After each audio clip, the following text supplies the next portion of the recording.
received a wedding invite in the mail. One of my better friends is getting married, my quarterback from high school. Happy for him. I'll definitely be there. In whatever capacity he wants me there. But that hit me. I spent most of my time since COVID sitting in this phone booth playing chess. And I lost my final round of December Nights Over the Board chess tournament a few hours ago.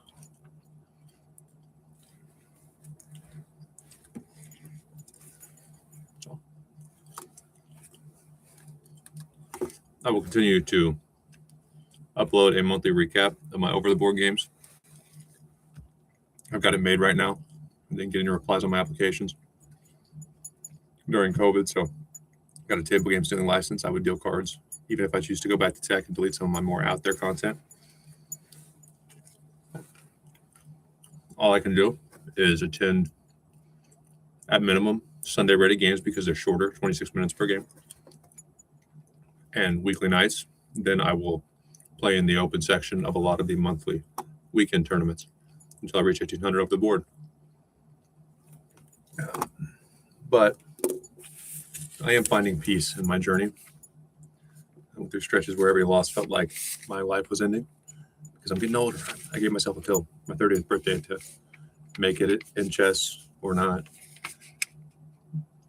But I've since relaxed. And watch this. Instead of my nice, neat second review that takes about an hour per game, fuck it. Fuck it.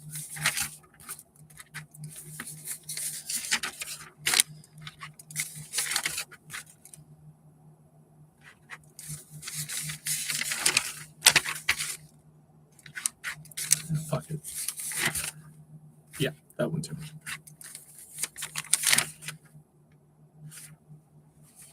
What was this?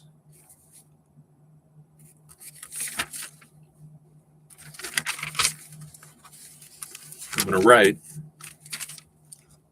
for the sake of my sanity.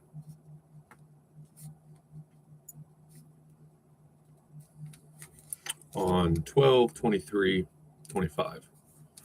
For my second review, I will sign my name and put the date. I did my second review usually, but between my quarter life crisis and the Naroditsky passing, I'm going to relax. I'm going to have fun with chess. I'm going to deal cards because I like to gamble, and that stops my gambling problems. Might as well make some money at a casino. And I'll play chess for fun. Grandmaster in Residence wasn't there today, so it's my excuse to be lazy and only do my first review of my mistakes right after the games and skip my deep second review. Life is short. Don't worry too much. I'm not going to be Magnus Carlsen anyway. Started too late. I'm assuming I don't have the genetic gifts. Going pretty weird. Okay.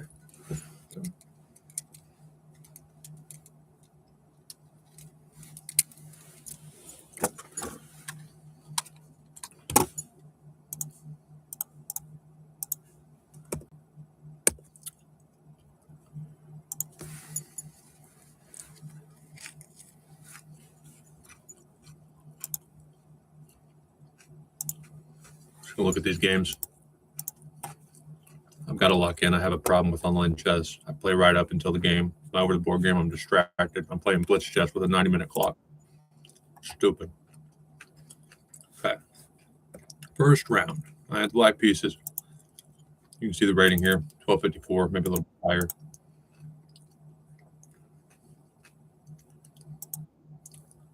Because there's a posted rating and a live rating. I think I just took his posted rating.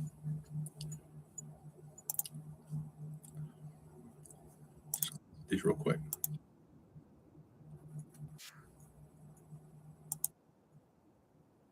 This is how a lot of games against a 1300 and under over the board athlete will end. First of all, from my perspective, which I'm playing as black, a lot of 12 and 1300s wouldn't make that push, which is definitely the right move. And my king's not unsafe. You have to control space, and you're seeing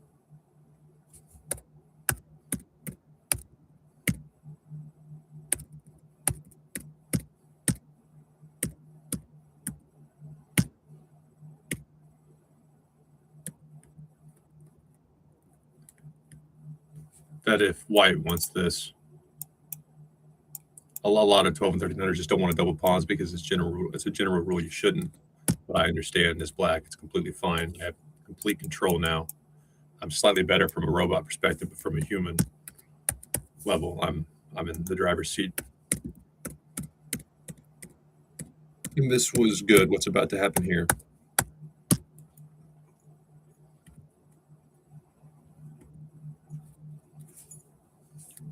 Is I have this tactic because of my great control on the center and even slightly into the opponent's territory.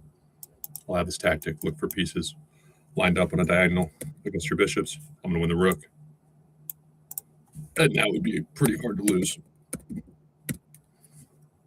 To simplify, of course.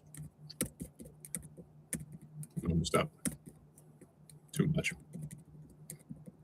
Even a much stronger player than me would struggle to recover after being down that much.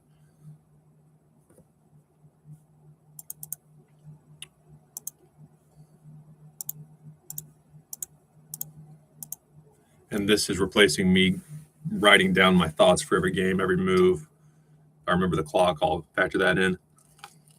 I'll go hard my second reviews.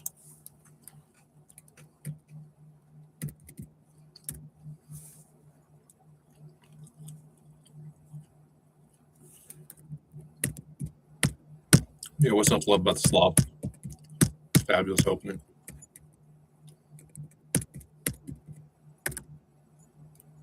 No, stop here. Stop, man. You're crazy.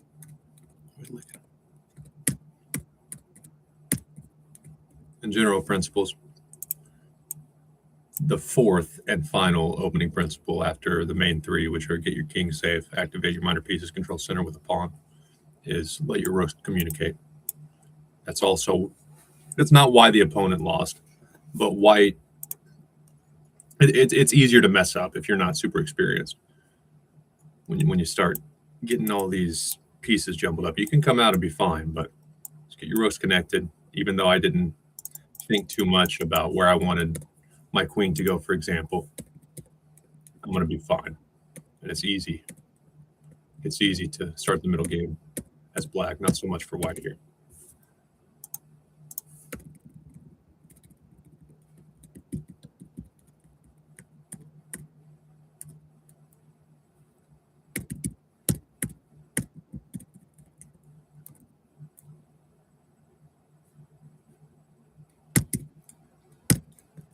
And when I'm in a screw it mindset, I'll probably only look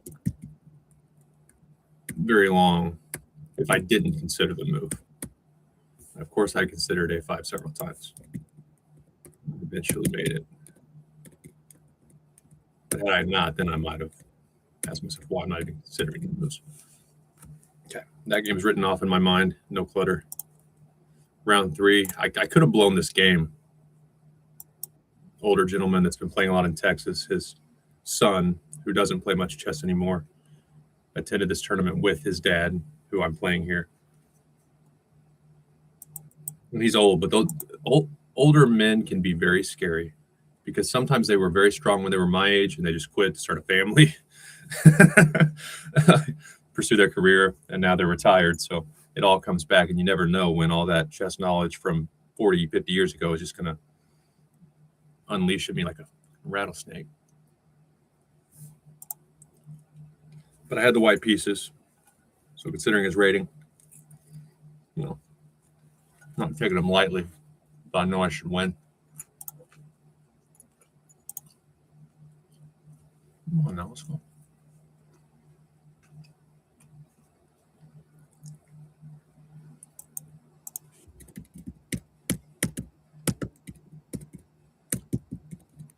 real basic stuff. Of course, I also have the option when this happens.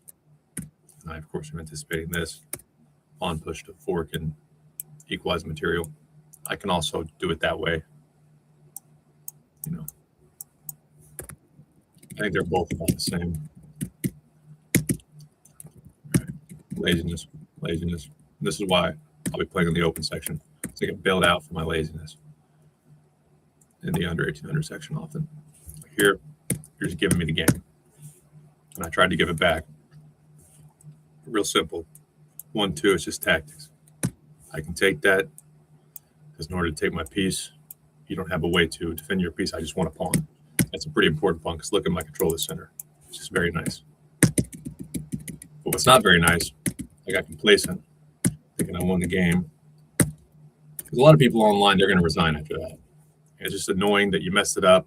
It's a pawn, so it's not like you can't recover. But it's a bitch. But here, good gosh, how did I not see this? And I was wondering if I got the notations wrong because I would never do this if I'm thinking. But I think I actually did this during the game. My rook went there at that time.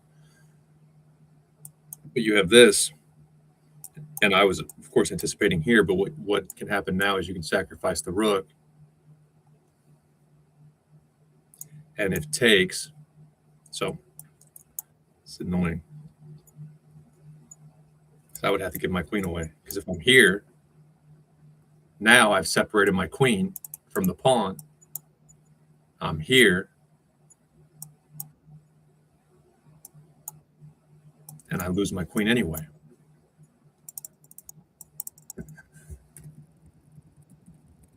Brutal.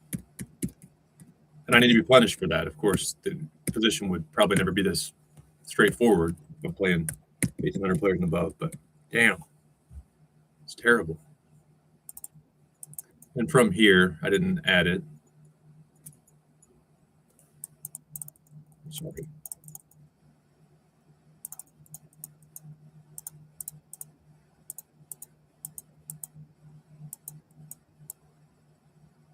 But even now, I'm just playing dumb stuff.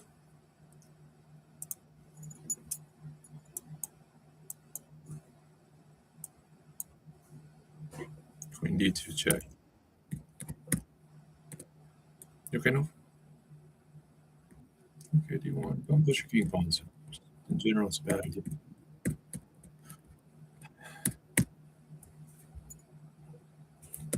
I could have been forced into a draw. What will end up happening is one of these checks was very bad. That one. If you check here, my king's not going to be able to run. But since you gave that, since my opponent, you okay? No, you're right, baby. But since that useless check happened, now by the time you get that pawn, I'm already free. So my king can continue to run up the board and hide. And it's just easy from there because my pawn will be able to promote. And I won the game very easily. Round 4. I needed the white pieces against this guy. He's 1752, but he took a break, and he said he's also my loss from a few Sunday rated games ago. But I got the black pieces there, too. At one point, he was close to 1900. He said his goal was 1900, and he was sniffing it. So I don't know what his rating got to exactly, but he took a break, and now he's back down. But when he's locked in and not getting back to strength after a break, I'd say he's at least 1820 or something. Relax, Noah. You okay, man? What's going on?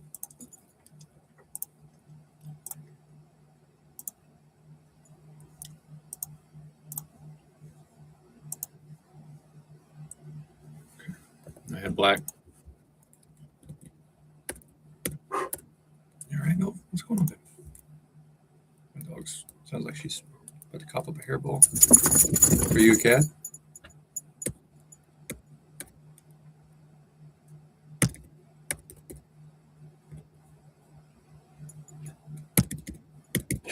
Stop.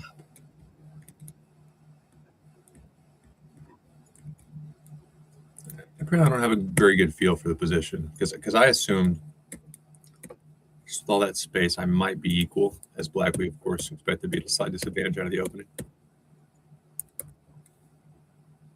Pawn breaks are important. Got to get the pawn breaks right. And again, I thought I was equal or slightly better after this, so not a good feel for the position. And this, what's about to happen here, is why I'm going to play in the open section and probably get my ass kicked for a little bit. Because online chess and players at the lower level, I see if I move that knight, I have this pawn. And of course, I'm looking deeper, but I'm used to after this, just taking it. Good players are going to think, they're going to find the right moves, and that bishop is just hell. Because I have to take that knight more or less, and I can complicate it. And that was a major. The robot doesn't hate it, but why on earth would I trade rooks? Because general rules, and I'm panicking. Rooks on the 7th rank are very dangerous, but not when it's one. Your other one can't talk to it. You have nothing else. You don't have any other pieces that can coordinate. Of course, I'm looking out for this f4 pawn push at some point, but that rook is fine there. I should keep my rooks on the board and try to get control of a file. And if I am going to try to move that rook because I want the b file, I need to make sure I have enough time to move my knight. Because my knight got stuck there. It can't defend. It can't attack. I'm completely fucked.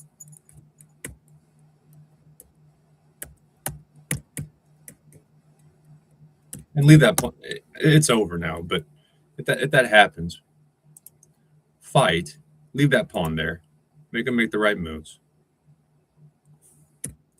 And then the queen can, of course. I don't know. It's shit. It's crap play. So I'm not going to look at it further. This is my final round. That solidified my prize money. I got $100. A little different in the opening. I knew it wasn't the best, but it's not bad either.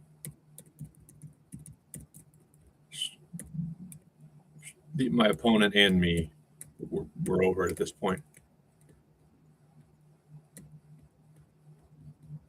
And she allowed me to win with basically tactics, mainly that one, because the pin. But even there, I'm not working for it, because online, as soon as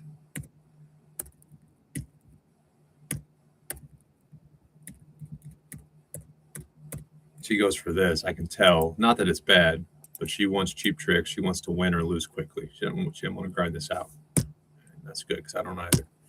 And I know the next thing that's come, which is why I made this move. It's fine, but it's not with a purpose, because I know exactly what she's trying to do. She's trying to move the knight so she can continue this cheap trick. But she can't, because my pawn, that pawn cannot take due to the relative pin. I'll win the queen. Now I'm just going to have it easy.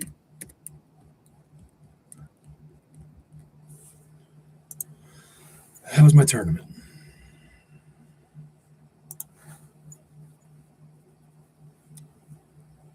Okay.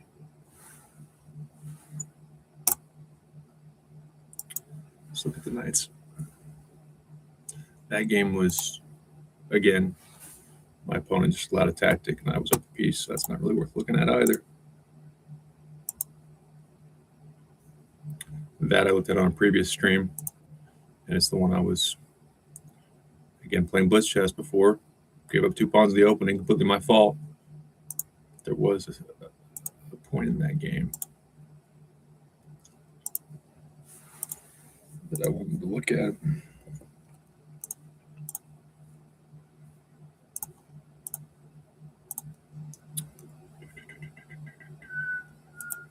My dog is restless. No, get out. She stands up in my boot. There's something wrong. What's wrong?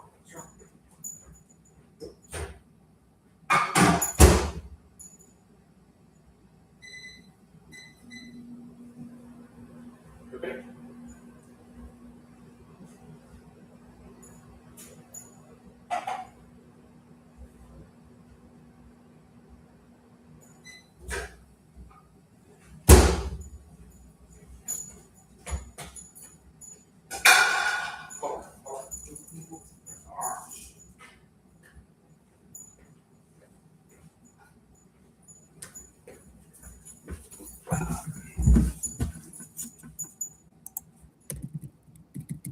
decided to wake up. I'm already down 2 damn pawns. But I should be a poster boy for online chess. Since I started during COVID and my numbers are pretty good, I should lead a class action lawsuit. Just kidding. I'm not going to sue anybody. I don't care that much. Just dumb stuff. The only sequence. Okay, so here. So B5 is better. I looked at that. I figured I would get hit there. So I take on C4, take on F6, and I take on B2. Rook B, Rook D to B1, okay. Rook F to B8.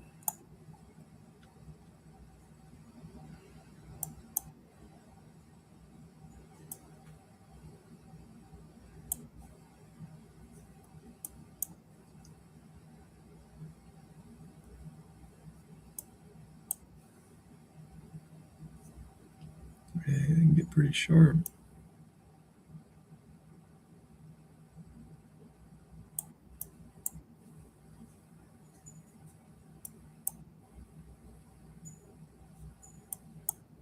I'm still down 2, but I'm fairly active, and that pawn's going to require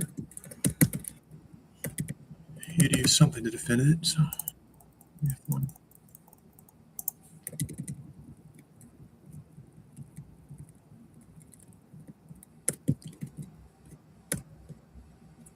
No, I want the actual game.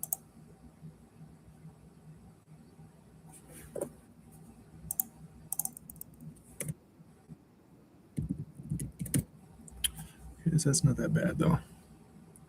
So Rook E1. It's fine too.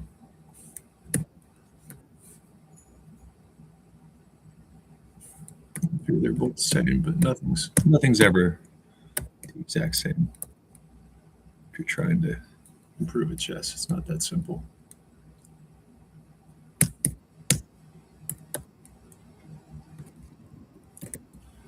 Okay.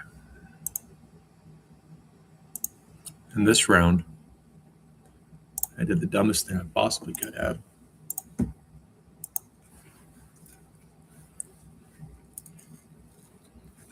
I started to care. I had a really good rating. It will still be about 1,600 going into January, but could have been a lot better. When you care too much about almost anything in life, you screw it up. And I'm done caring now.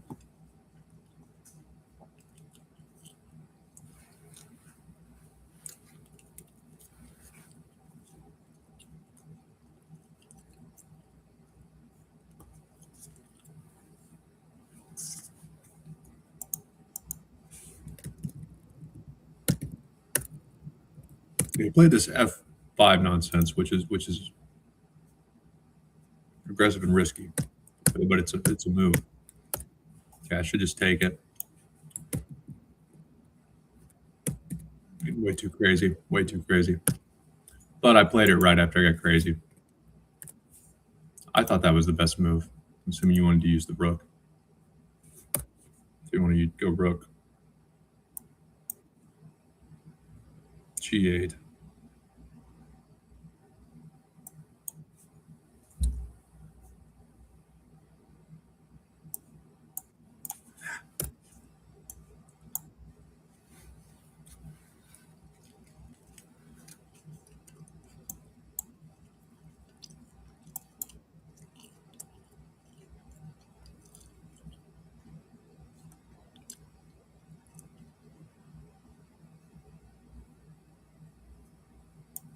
Okay, because now you can just give the rook away. You get that pawn. But here, and after I did it, I'm like, what am I thinking? What am I doing? Even if you don't see several moves in a row that are good or a full line, part of the difference between me and, let's say, 1,800, 1,900 level players is, one, they're probably going to see a lot deeper, but Even when they don't, they're confident enough. Just make the first move. Make the first move and make them work for it. I know if I take, it's just going to be easy. I'm going to push the pawns. And it looks like my pawns will be really good, but anyone that's not even my level is going to be able to pick that apart. So as soon as I made that move, I was pissed. Because I can check, and of course you can't use your bishop. Well, yeah, you can't use your bishop because I'll push. Yeah, I'll take and then I'll pin it, so I'll win the piece. So you can't do that. You got to start moving. But my thought is, it's not bad if you move. Your king's already going to be kind of a risk. So making you move from where it's at doesn't really help me. But I know I can't take the queen, so I need to work or not show up and play. I'm going to half-ass it. Because at least now the game goes longer and I can learn something from it. But now that I chose to trade the queens, it's nothing to learn from, win or lose. I'm going to lose it.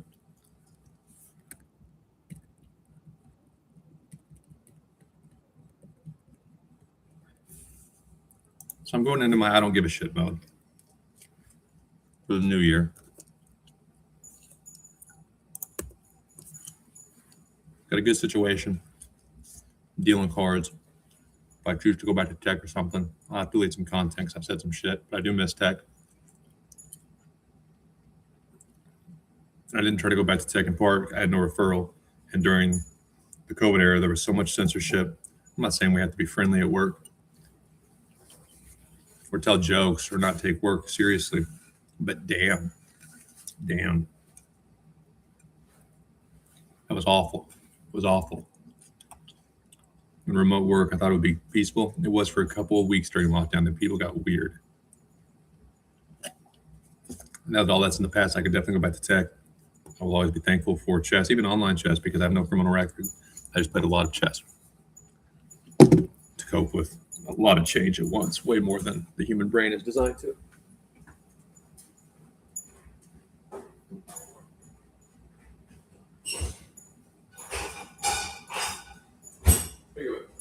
You want some food?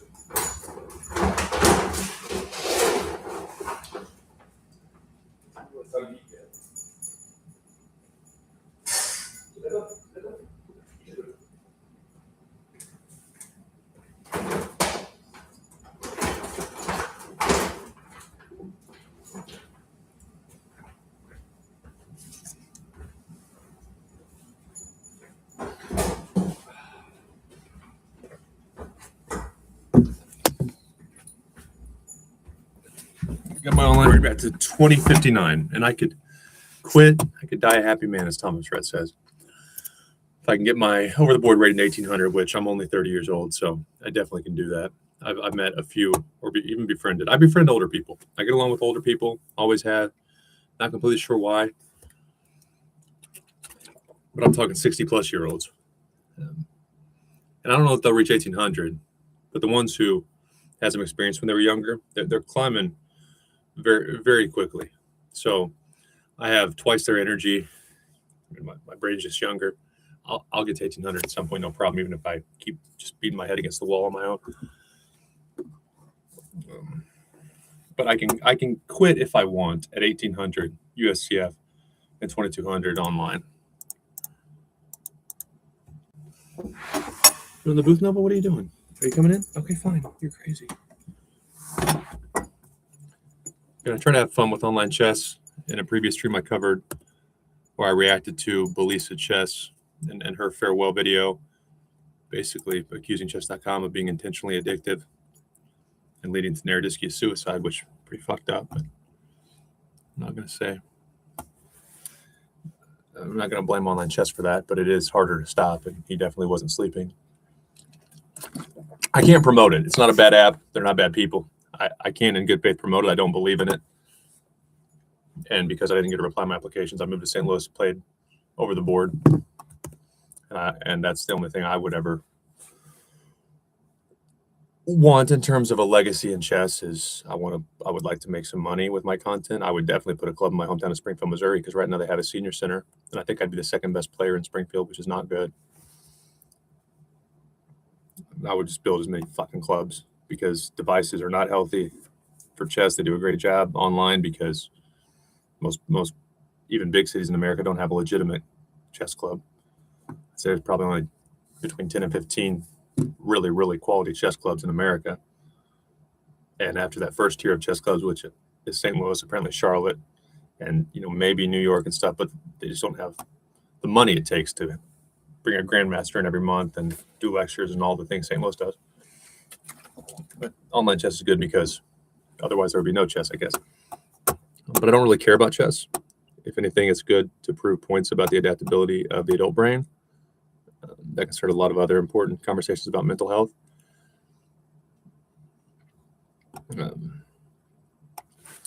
But I never would have started this had it not been for COVID. And unless you have some lucky or unlucky situation like I did, I mentioned I had no referral, but money saved and couldn't interview in person. Let's do some YouTube stuff. I never would have done that had it been normal times. I would have told anyone trying it that was my age, at age 25, hey, you're too old, grow up. I don't think that I have conservative views, nor am I religious, but I was raised to think you get a job, you do this, you're not a kid anymore.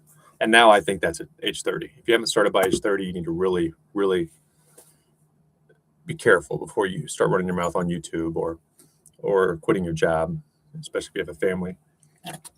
But I've changed my tune on that. I think if you're 25, quit your corporate job, tell them thank you. Don't do what I did, try to make it work. The H-1B visas in the news. I shouldn't have had to make those decisions during COVID at age 25, but I did. And if I could go back, I would have just said, screw you and thanks for the training. But since I wrote it out and expected them to follow policies and stuff, I learned how the world really works, and I'm scarred by it.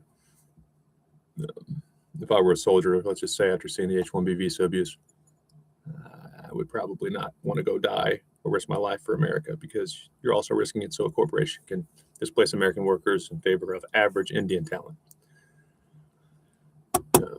But St. Louis happened to have not only a chess club, but the chess club in America, if not the world. And I'm from Southwest Missouri. Because of COVID, I figured, when I was about 24 and I had some money saved and was mature enough to deal with life on my own, maybe I could live in San Bruno or try Silicon Valley or go to Manhattan. And then COVID happened, and I knew I didn't want to live in my hometown. I love Springfield, Missouri, and if I weren't from there, I wouldn't mind living there, but I just didn't want to be where I grew up. Wanted something different. And I wouldn't say there are bad influences there, but for me, just there's some stuff I could have got into. So I knew I didn't want to be in Springfield. I knew I wanted to be in a big city, but with all the variants popping up in 2021, early 2022, I have a dog. My mom has diabetes, so I didn't want to go super far away. I could get home in a night if I needed to, have some help with my dog if I need to get caught up on rest.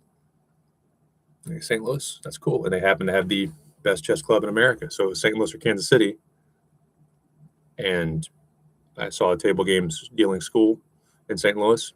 Decisions made. Table games dealing school, they're going to help me. That's a great backup plan, if not a career. And I've already started streaming chess. No one's replying to my applications. That's where all the grandmasters are. That's where all chess business is. Let's give it a run. But had it not been for that very unique storm of events, from losing my job, they didn't coach, they didn't follow policy, H-1B abuse is illegal. I thought it was my job to get good with code, so I did. And at 25, I'm not going to promote and spend my life lying to the government, which is what it is. I don't have all the answers. I don't have life figured out. I try not to come off arrogant. But I know that's illegal. And I know that I would have to, every time I meet a veteran or the company writes thankful articles on Veterans Day, I'd be sitting there going, I'm going to lie to the government for you pieces of shit, so you can displace more American workers and hand average Deloitte consultants jobs that legally belong to American graduates. And my kid one day, of course, will be an American citizen. And I'm going to go create a world that fucks America. And they can say what they want. We do a lot of good. Let's all take care of ourselves. We'll take care of our company. And maybe we do some shady things, but then we'll add value to America and another company. I get how they think.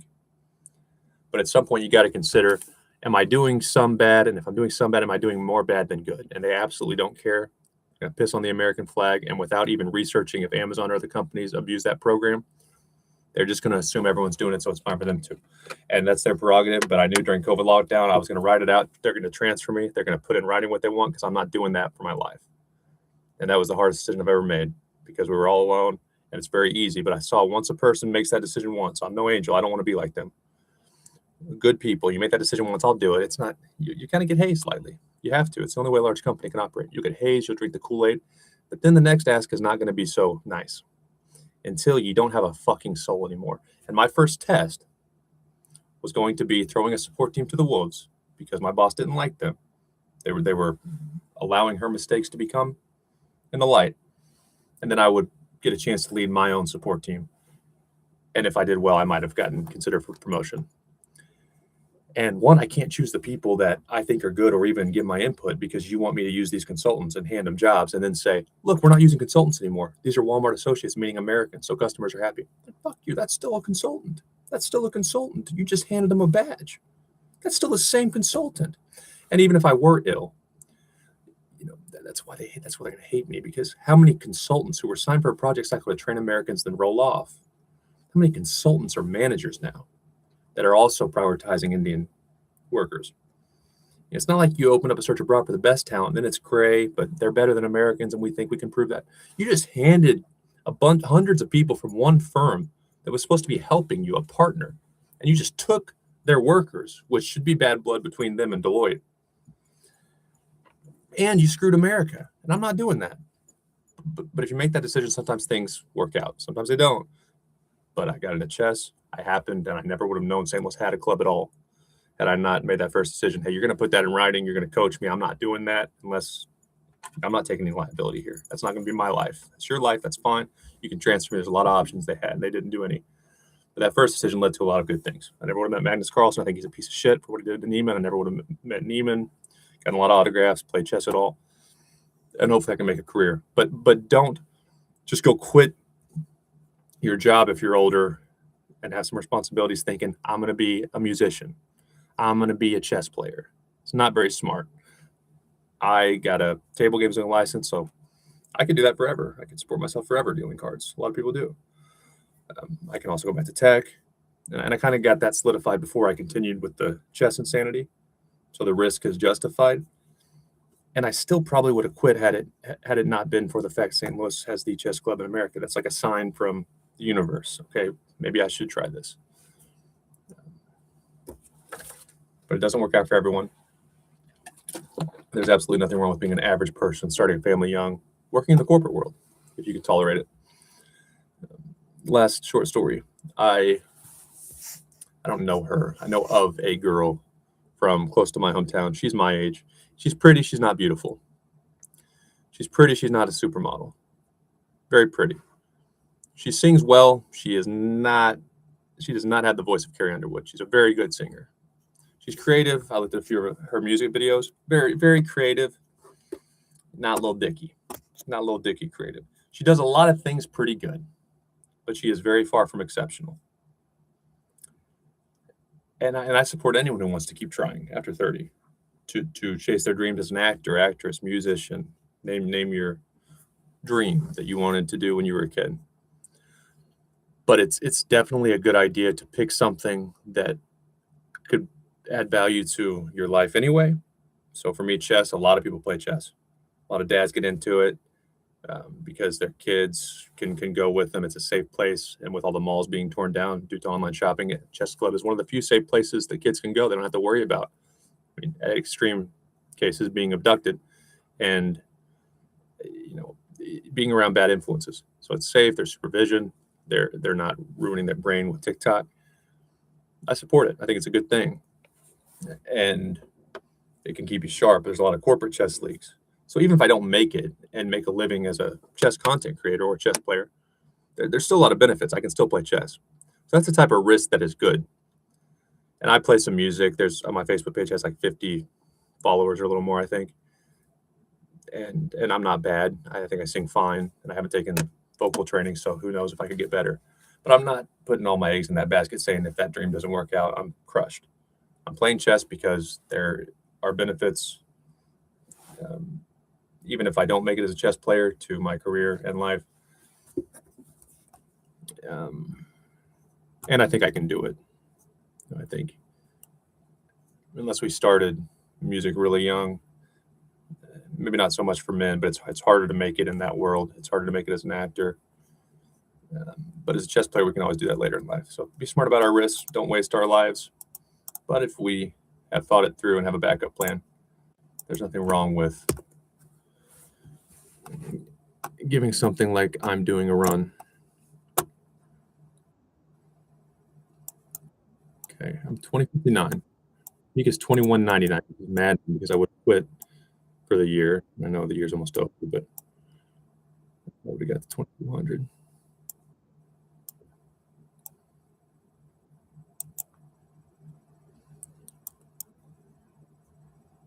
I have that pawn. Okay.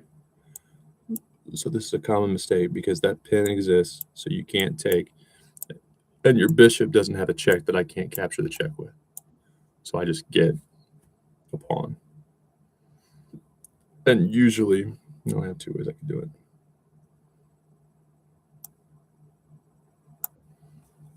Because I want to keep that pin. Threaten double your pawns over. Let's get that bishop. Fine.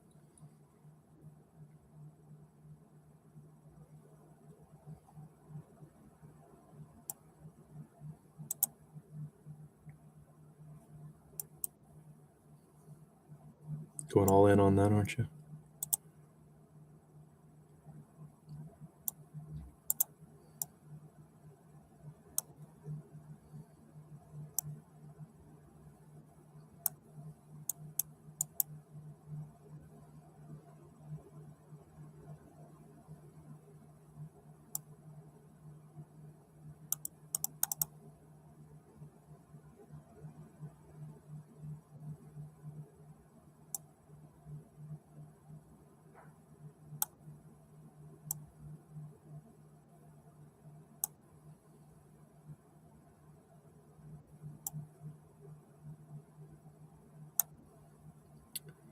Didn't handle that well.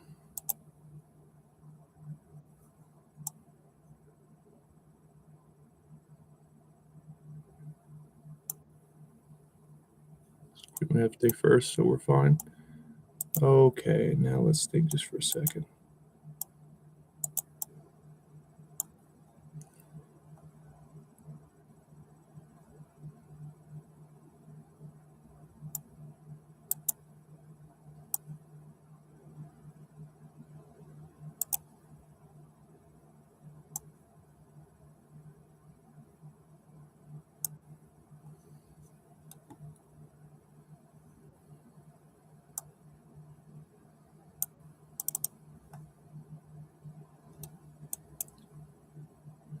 Okay, here the queen's going to try to defend that pawn. Okay.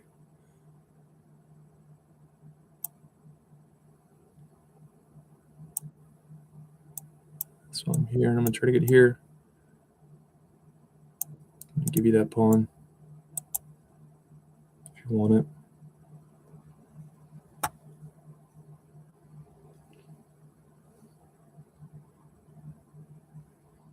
And I can go here because the rook's not going to be able to get to the second right now.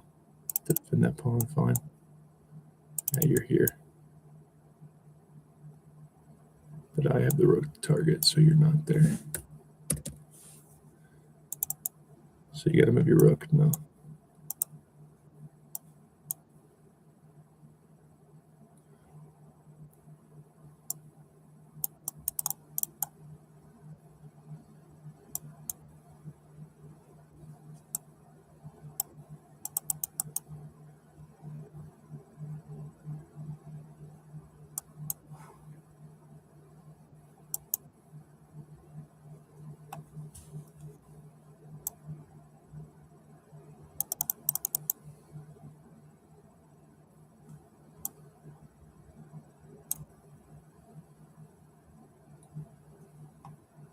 Yeah, I'll move the king. Watch this. Move. You have to move there. Fine.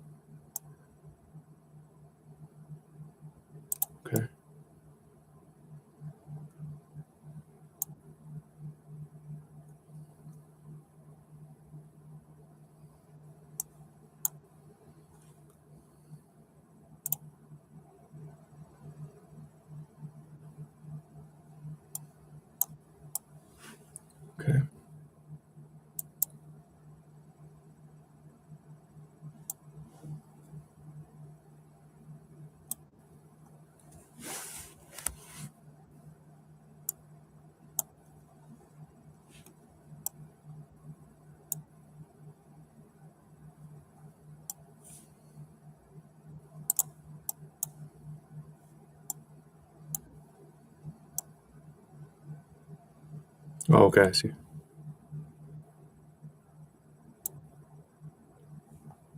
Oh shit. Hit the rotating.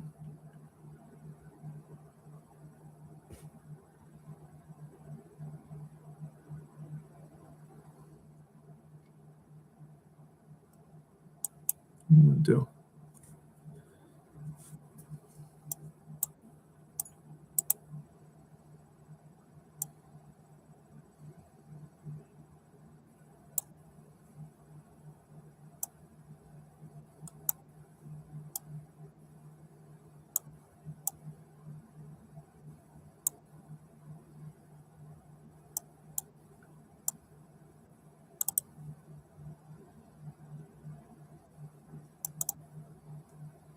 Nice and clean.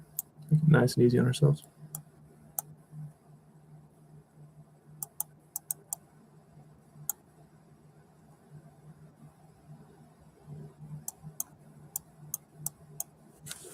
Let my dog out.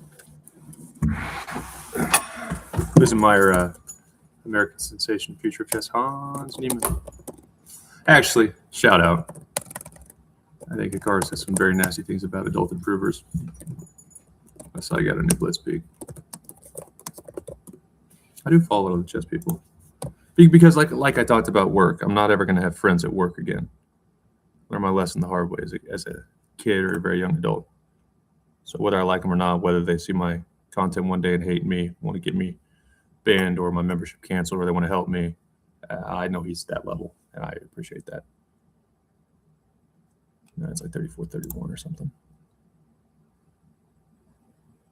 Where did I see that at? I took a picture of it.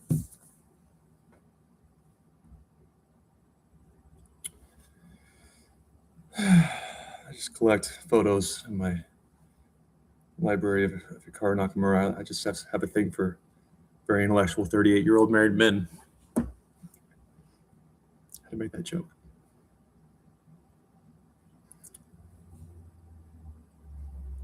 I can't pass up a good joke. It's gonna cost me a lot of opportunities in life.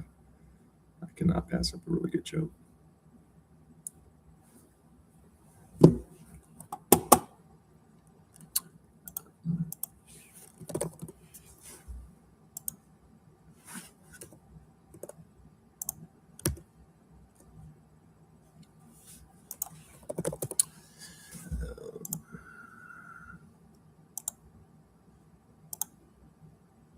Okay.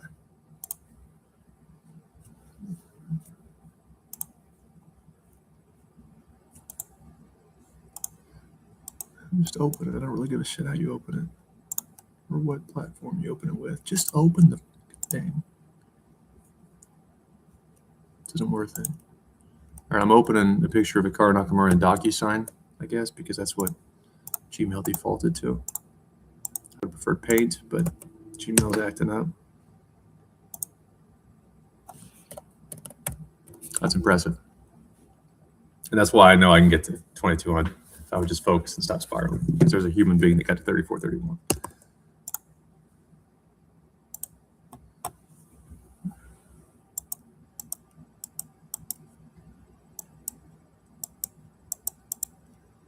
Okay. All right, no, get out there. No, go. Go. It's your leash.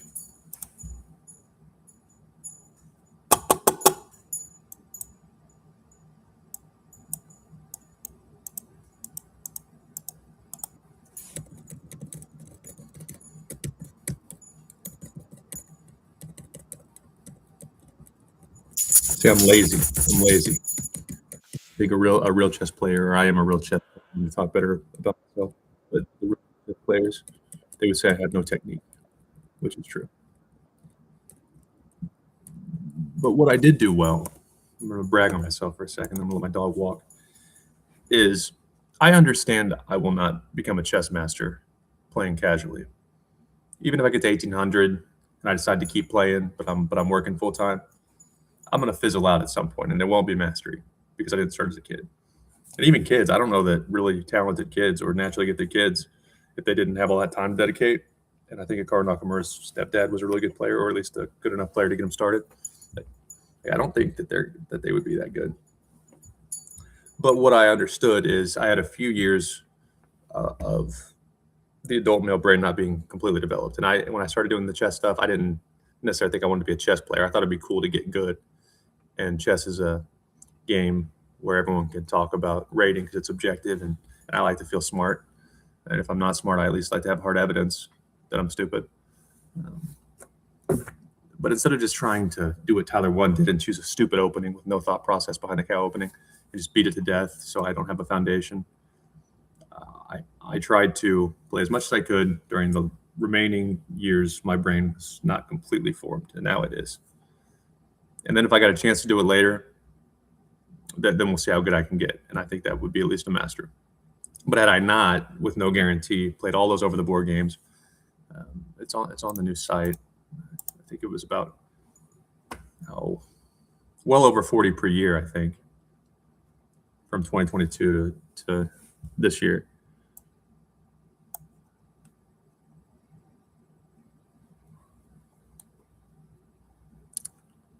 Yeah, rating table. I don't even know where that's at.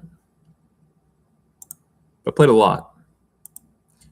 And getting those patterns and even reviewing a lot of the over-the-board games with the Grandmaster in residence while I was still not a kid, but my brain wasn't completely formed. Had I not done that, I would have no future as a chess player. If I do get a chance, someone sees my content and invests or helps me, says I'll train him, whatever. I don't know that I really want that anymore, mainly after the Neiman bullshit. But if you're going to try something out of the ordinary or take some risk as an adult, the way I did it would be the best. I wasn't naive about it. I don't think chess is easy, bro. And I set a good foundation. I did it very deliberately. I combined what I gathered in lectures from grandmasters. I took a few private lessons, not so much for advice on my play, but how to study, how show them how I was reviewing my games and get their input. And I also took a lot of what I learned from tech when I was getting to understand systems. So I combined all that, and I had a pretty good training program. And that way, we'll see what happens. But had I not done those things, there would be no chance for me to get good, even if I find a way to play chess full time. So I'll just take blind risks. I'm gonna let my dog walk. Admire that rating, and we'll not include Hans Niemann and a Hans Niemann picture in this break. Go walk.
Hey,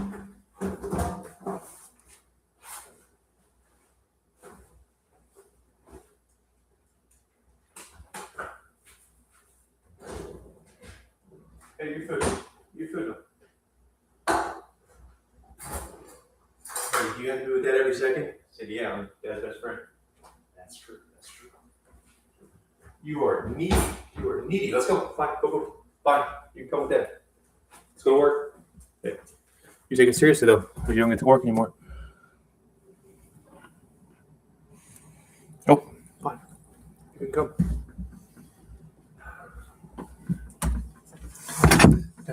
Talk a little bit more, then I'm going to focus on chess. It's very impressive. Okay, my dog, who is a major nuisance. I got her from the shelter I volunteered at. I know, but big, great girl. March 20th of 2020 because of COVID lockdown. In a few weeks, I was thinking about getting a dog, but not in the short term, like more. I'm trying to find a time, maybe when my PTO reset at the end of the next year. But it wasn't going to be then. But COVID lockdown, I'm home anyway. Let's get her trained, and then I'll go back to life.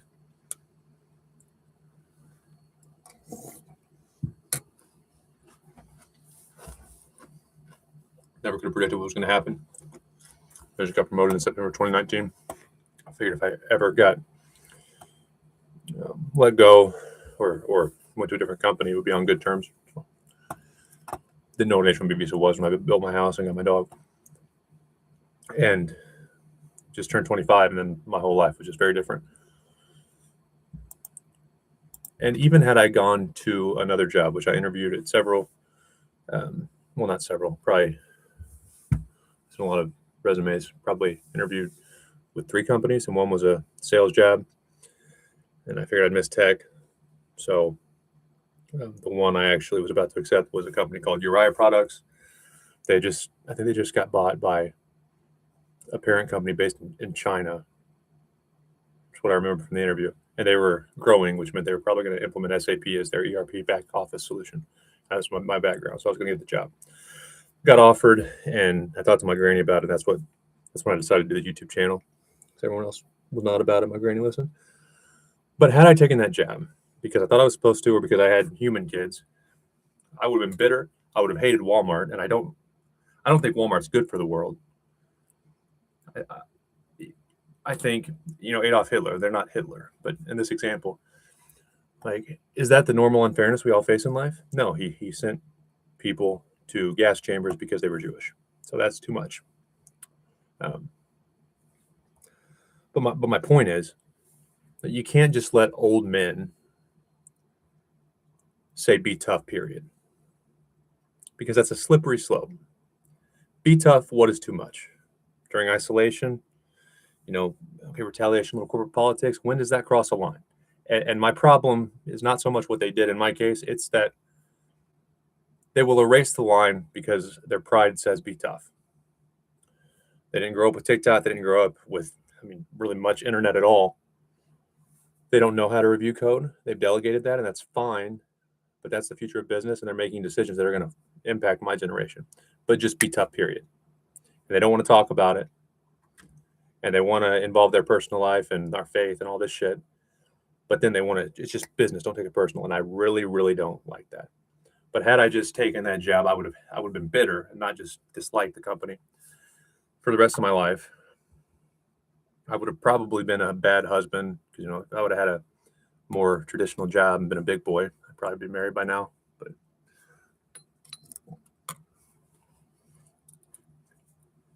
it's a little harder when you're dropping F-bombs on YouTube, playing chess at age, late 20s. And I would like the world to change where it's more appropriate for adults to try. Take Shark Tank, for example. That same concept where you're investing in products and businesses, but instead it's a person. Maybe you were incarcerated. Maybe you're completely stupid, like Jelly Roll, and you realize it later, but you were a virtuoso violinist as a kid, and you could be a professional, some special talent, but you messed up your life. Or you didn't mess up your life. You started a family, You get divorced later. You love your kid. You know, have bad feelings toward her or him, but you regret not chasing your dream. And instead of that turning to bitterness, oh, I hate that person. Took my dream away. To all that time when I was young and I could have dated, I could have improved my violin, taken that next step. Instead of hating him, if you could still try that when you're 40 and not be looked down on and have to go on dates and message girls on Tinder and what's the YouTube stuff? You used to work in corporate staff, well, and just make you feel like you're stupid and not want to know your side of the story. Where you could go and audition and say why you had to take a break or why you failed when you were younger and why you think you could do it now. And like Mark Cuban, Damon John, Barbara, Lori, and Robert invest in businesses and products. You be the person. Hey, if you fail, of course you're just out. But as long as you committed to our plan, whether that be a certain number of hours of practice, you have to record and report back, whether that be whoever hosts it, whether it be me or someone else, gets you booked for shows and you do them and people decide you're not very good, whatever it is, as long as you met your quota and actually tried, you're not just blowing the money, you get an investment to try as an adult. And just like a lot of people watch Shark Tank because, oh, that could be me. I believe in that. And I want that person to catch a break.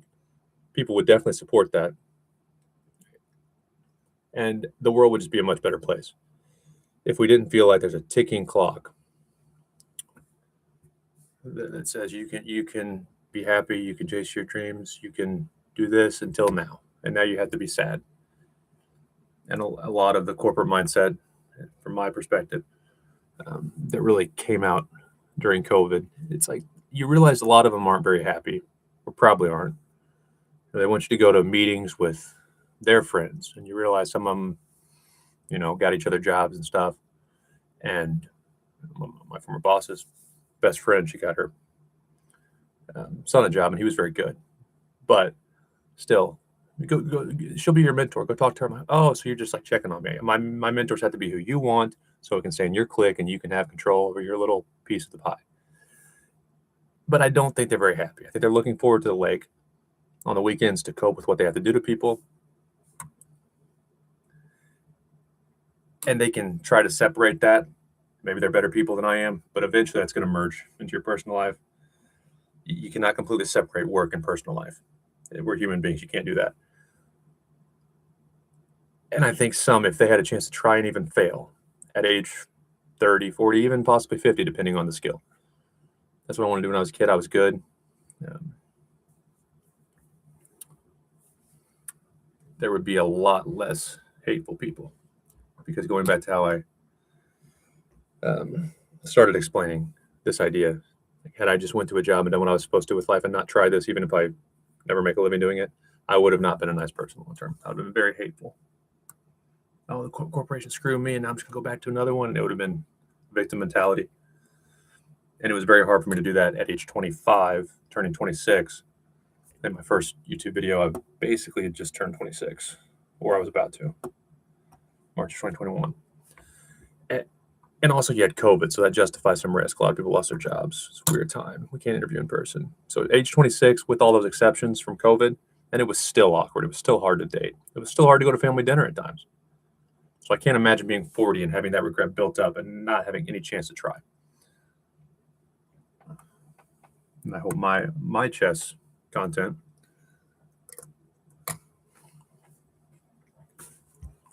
might put the wheels in motion where it's more appropriate for people to try things later in life. You don't have to quit your job, but you do have to have some help to get started in most pursuits.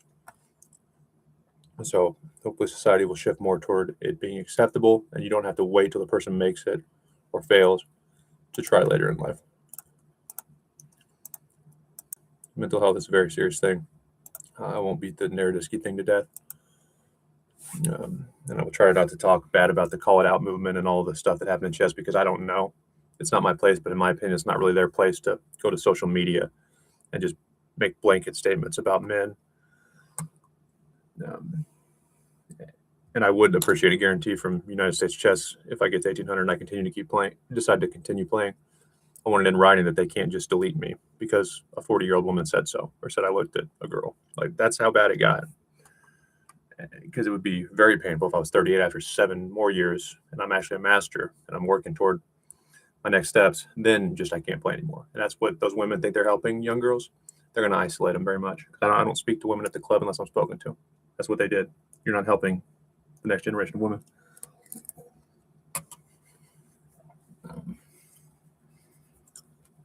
But the Naroditsky thing reminded me of my friend who took his life.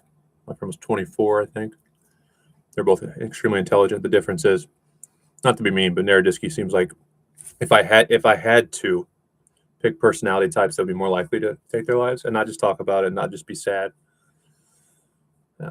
but actually do it, Naroditsky would fit more of the mold of someone, if I really had to make a crazy guess, would do it, because he's very kind. I didn't know him, but really cared about what people think, not in a bad way. And my friend was not like Naroditsky at all. Wasn't a bad dude. He was very loyal, but he was opinionated from a young age. He was very smart, could debate well. I know Naroditsky studied history, and he's obviously just as intelligent as my friend, or more so. But Naroditsky wasn't an asshole. I don't mean that mean, because I like my friend. He was good to almost everyone. But you could not convince him otherwise once he had made up his mind about something. And once he was done with it, the topic or the person, he was done with it. And those are not the people I would ever expect to take their lives. But mental health is a very serious thing. And you can't predict it. You can't assume someone is doing well because his or her circumstances appear better. And I certainly believe racism still exists.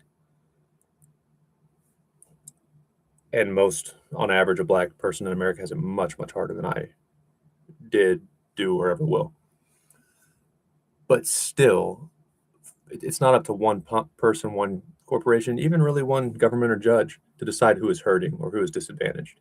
Not because you're wrong, because that is a very scary world. Just like I went to extremes to make the point using Hitler. I don't think that a corporation is ever a fraction as evil as Hitler was. But when you just say, be tough, suck it up, life's not fair, period. But can we talk about that? When does it become a problem? When are we actually breaking laws? When are you using lawyers to cover up that you broke the law and settle? And I'm not saying you're even wrong or I'm right. I'm saying that you need to not just put a period at the end of your thought. And that's how a lot of the 60-year-old white men probably are that run companies. But with mental health, there's a lot of bad advice, and it tends to come right after the man takes his life. In chess, it probably won't be so much because they're intellectual people that actually think things through and are logical, even when it's hard to be. But I know after my friend's suicide, first of all, me and my friends drank right after his funeral. That was stupid because alcohol played a part in his suicide. So that was dumb.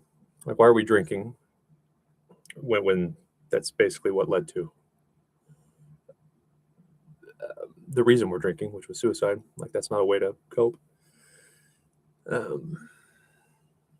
And then some of them became advocates and used social media, and they're just, it's stupid ideas. You're basically encouraging young men to do what my friend should have done or might have done, and you're relying on society to react better. But if you are an advocate and you got into it because you thought you could have helped, or you thought you should have helped, or maybe a guy was knocking on your door and you said, too emotional, I don't want to listen, I'm busy, and then he killed himself, now you feel guilty. Why on earth would you tell the next man to do the same thing that guy did that led to his suicide? Because you feel guilty. Those are the worst people in the world. I'm serious. Why would you tell the next person, the next man who's hurting, to do exactly what that guy did when it led to his suicide? Because you wish you would have answered the call. You wish you would have opened the door.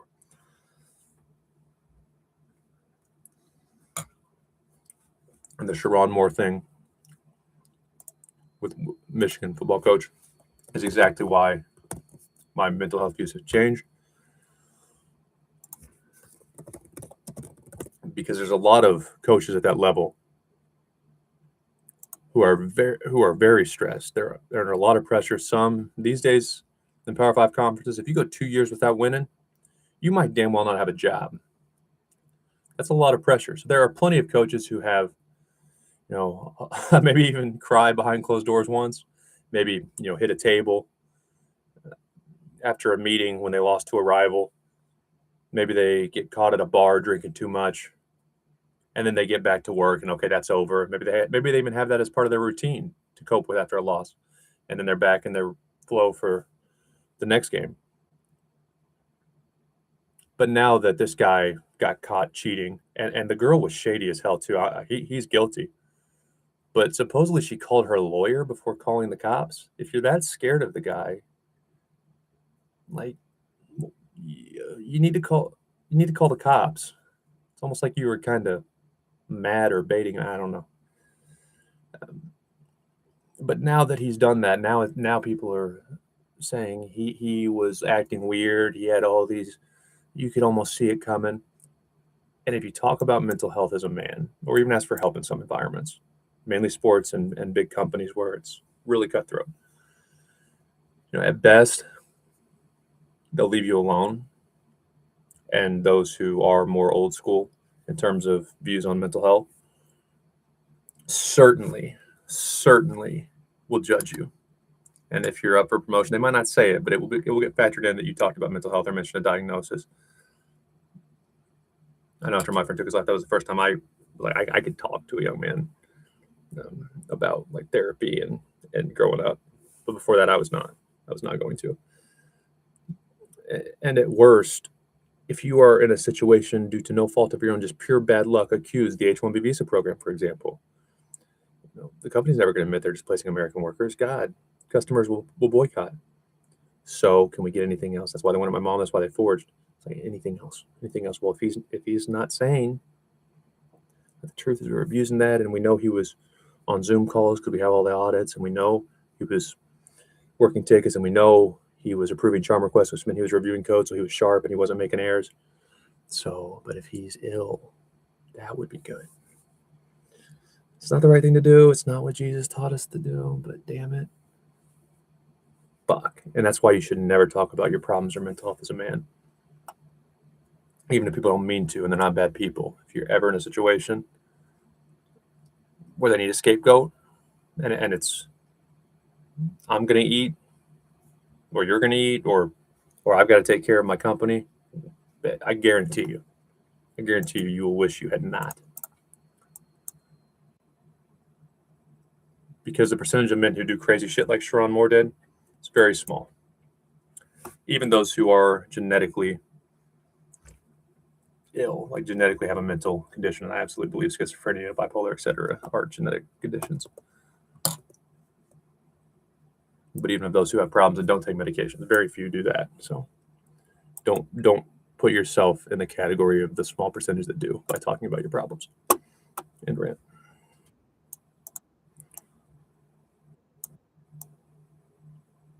No, pick a side, babe. What are you doing?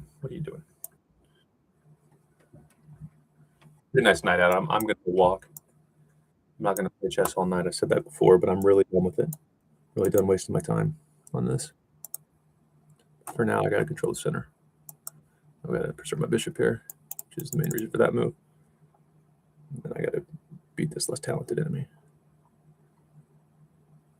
Okay, so now it's kind of hard to maintain my bishop pair. Okay. Obviously, if I would have to take that way because the knight would allow the fork. Okay, let's move your shit. I'll double the pawns, fine. And now if I can get that and keep my bishop pair, I guess I'll be happy-ish about it. No.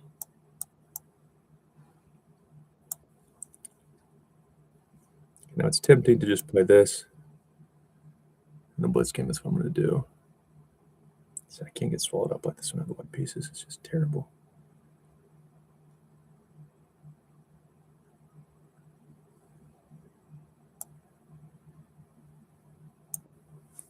Okay.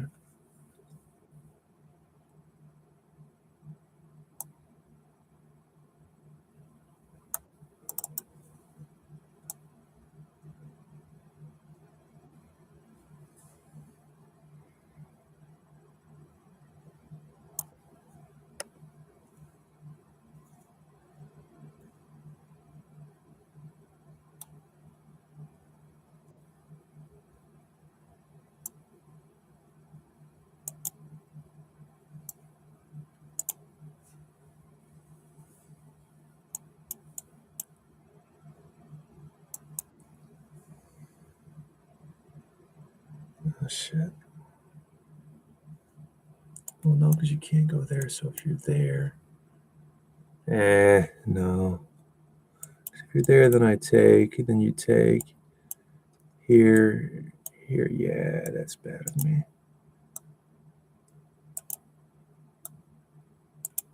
God damn it. So here. Damn it.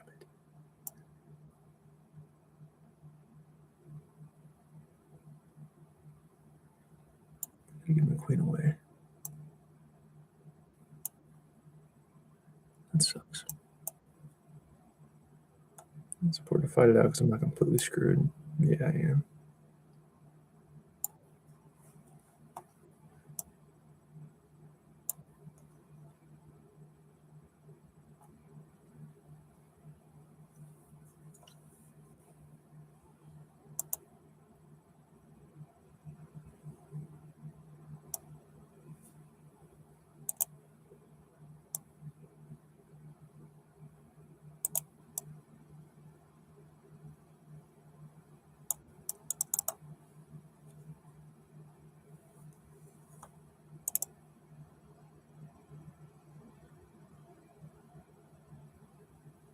Son of a bitch. Where do you check, though? You check from. Okay, so you check from there. Fine.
Oh, let's turn my engine depth. Or my engine strength down. It's way too damn slow for blitz chess.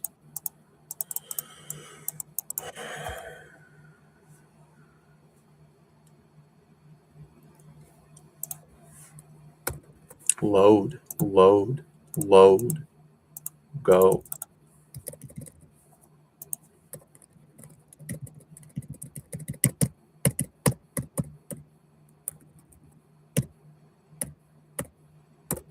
Dude. I was even calling it out as I was doing it too. Why I can't do that?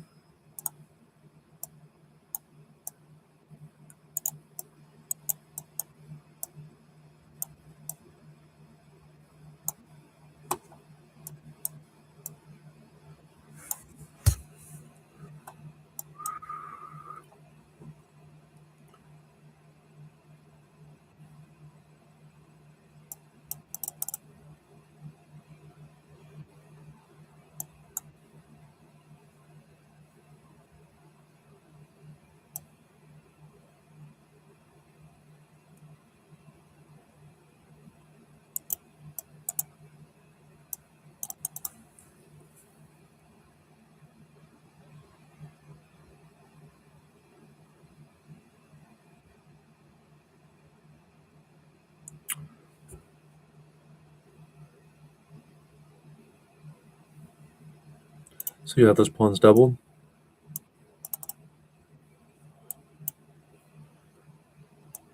Or...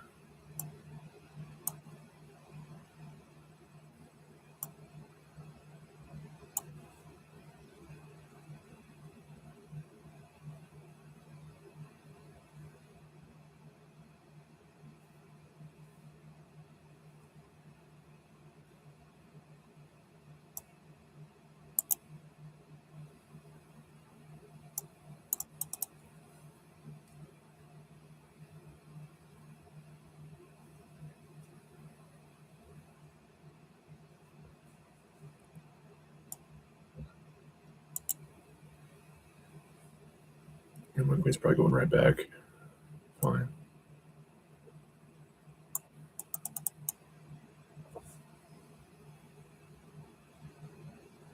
So you can't go there. Yeah, whatever.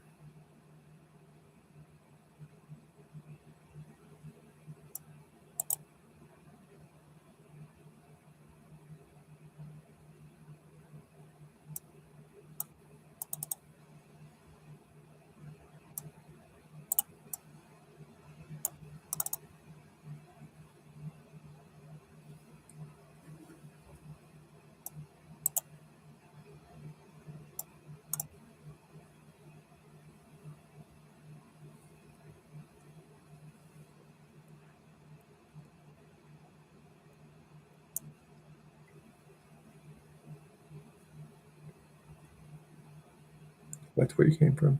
Son of a bitch. What am I doing? I don't know.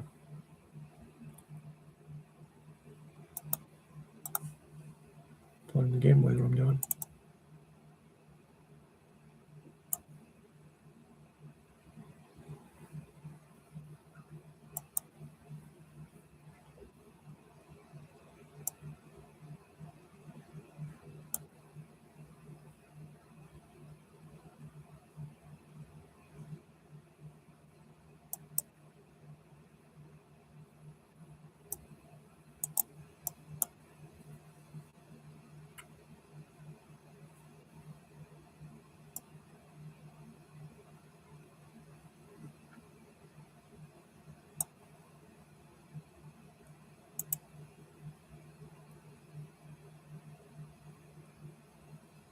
No, I'm just gonna. No.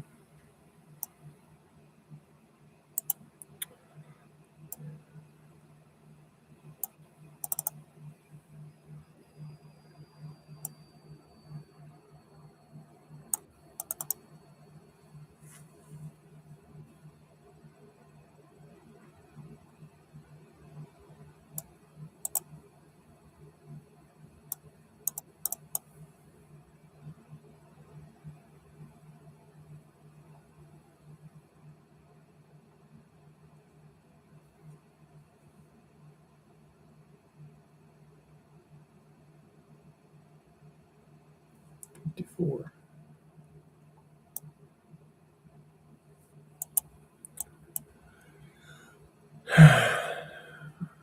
Look at some of the 9 moves. I'm just going to try to avoid the queen trade. Pretty simple.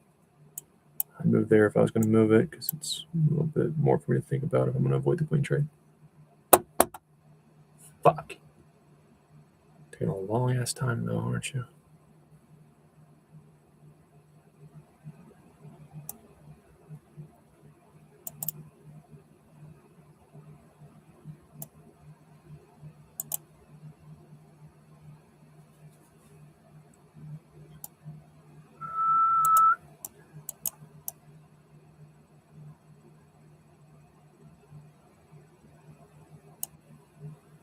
Where does that go that I have to react to it? Nowhere. Dumbass.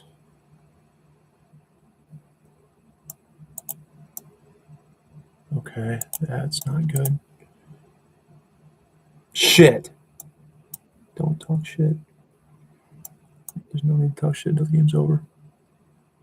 It's not wise. Eh.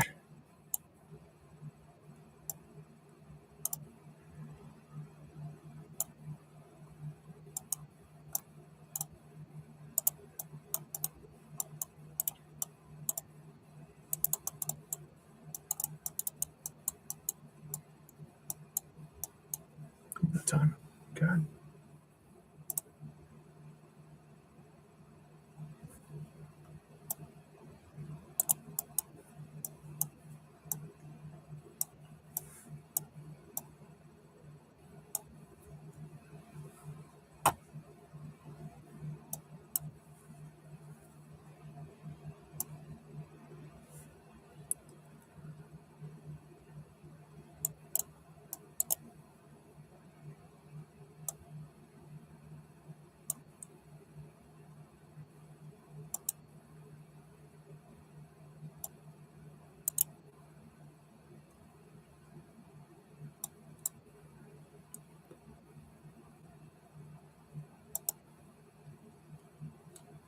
Is that the best? That's the best I can do there?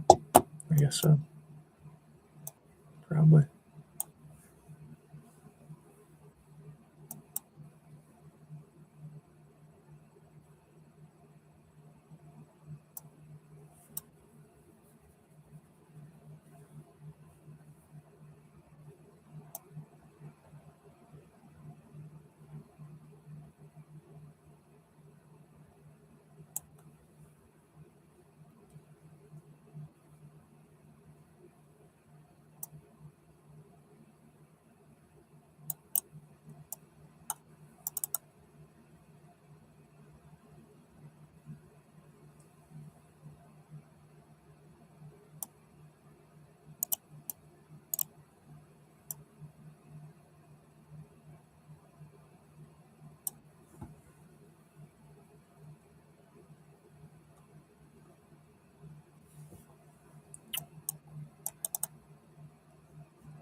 What happens then?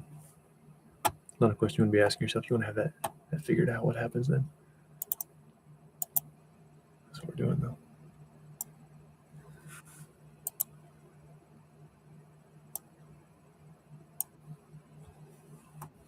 Okay. Amateur hour's over. They're not afraid of playing without the queen.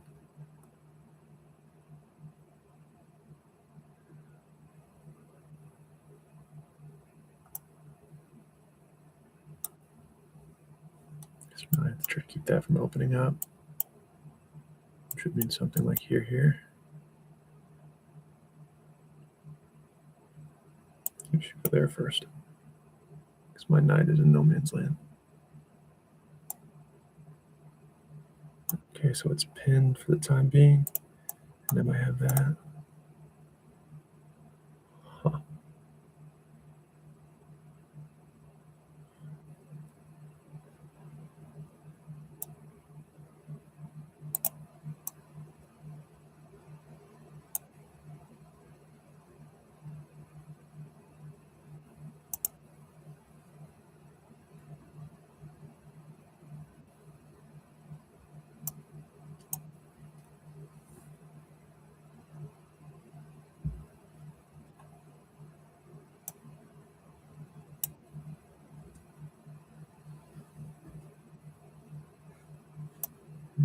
Shit.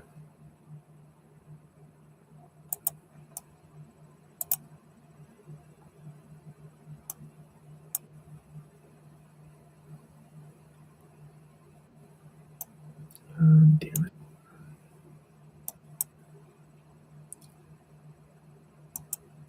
Wow.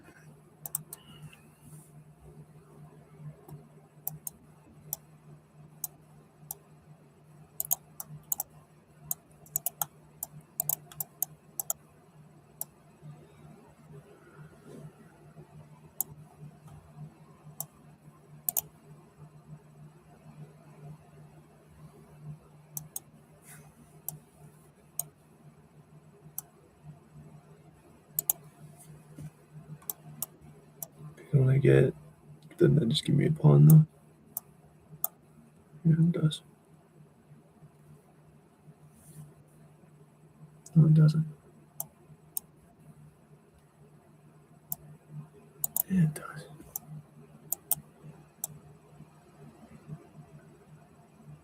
So here there are no checks, and I can get there. I could have just taken the pawn too, probably. You can try that nonsense. No, you can't, because I'll just move you.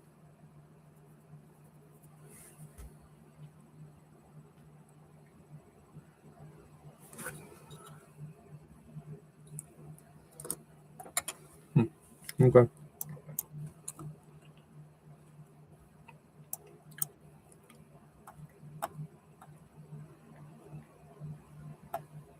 The online chess addict part of me says, should I check and trade the queens? But that's probably not the most proper way to convert this advantage.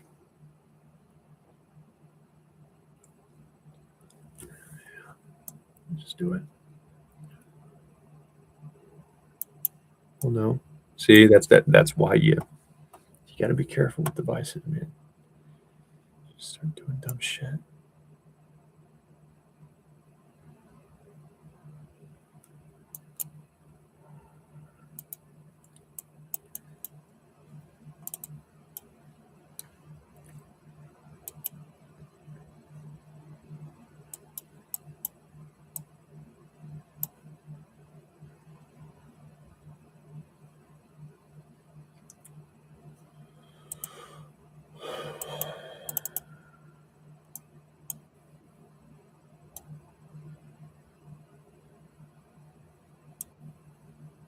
It was way too quick.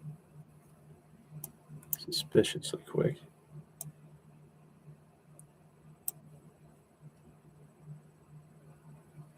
Because I had options there. And the fact that you just made a move, that means you're probably not a very good player.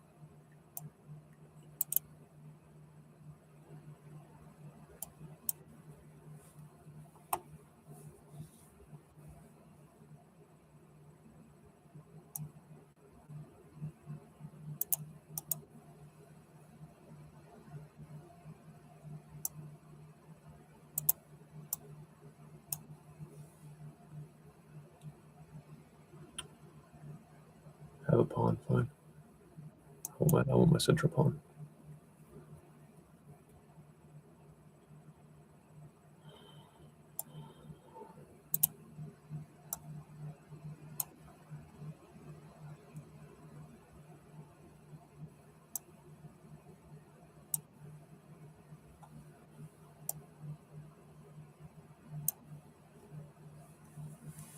You're watching out for knight forks. It's the only way you get back in this mess.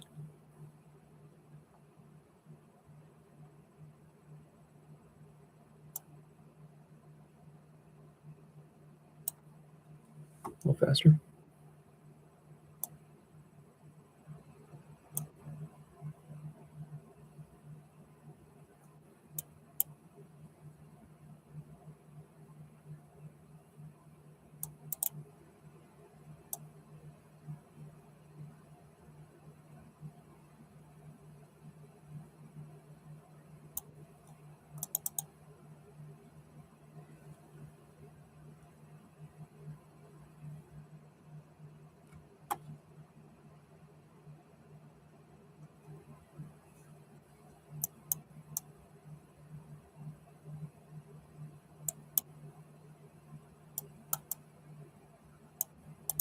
No shit.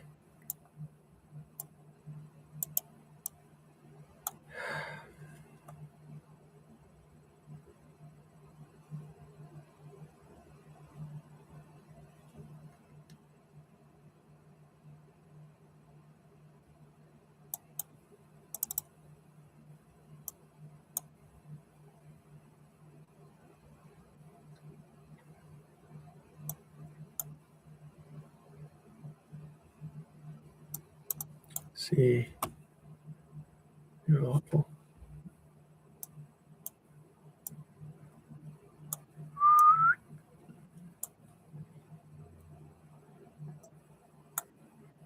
I'm not saying I'm stellar. I'm better than you.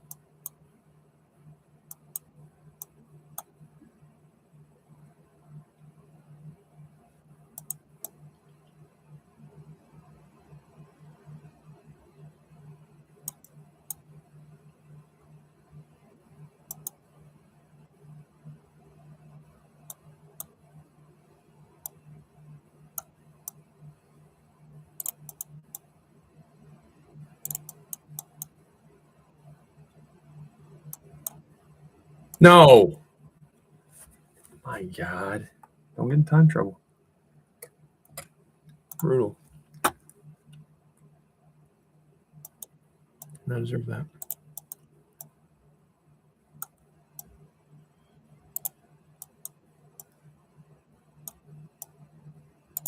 Okay.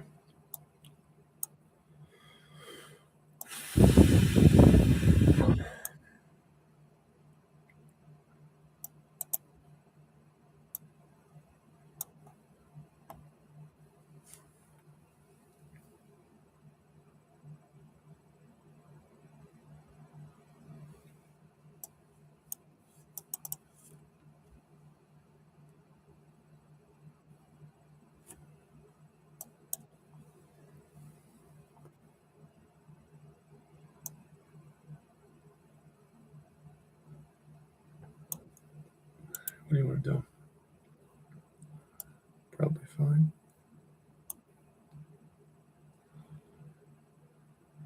You have to guard there. Yeah.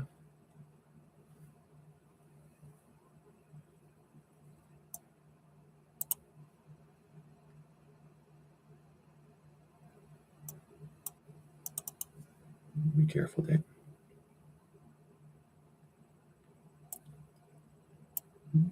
Again, don't push your king pawn just because I do it when I'm playing average opponents in blitz chess. Not wise. Pawn's there to protect your king. They have a purpose. Don't take it away from them. They'll be lost and confused. I'm going to take that pawn. It appears to be free. And if you go there, I will be checking.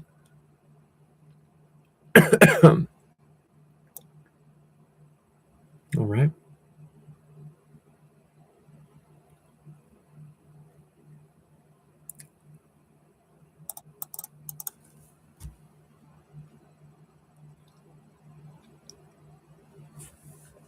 Okay.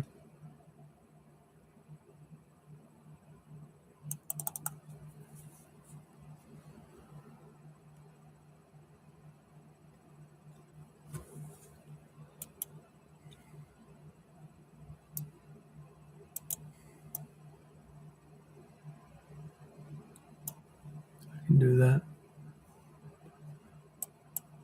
That check is going to be a nice escape option.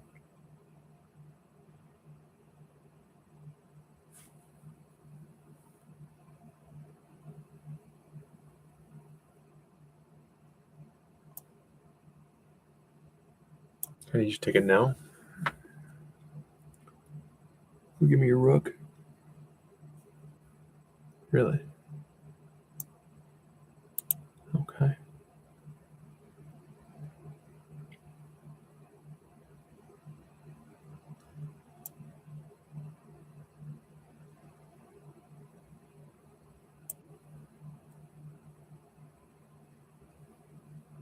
Shit. Rook can't take. Fuck.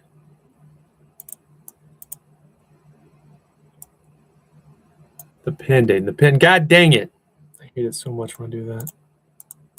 And that's another reason. Just don't push the king pawn. Just don't do it. Period. Make exceptions when we're several hundred rating points higher, but not right now. What? You're going to resign over a pawn, you little crybaby. I'm talking about men shouldn't be vulnerable, but we still have feelings. That's why. It's just ugly. It was just ugly what that opponent did. Just overreaction, being dramatic. I'd rather you be a robot or pretend like you don't have feelings than to resign over a pawn. It's just ugly. A little tantrum. Picture Mary-Kate and Ashley in Full House back in the day. Just, no. What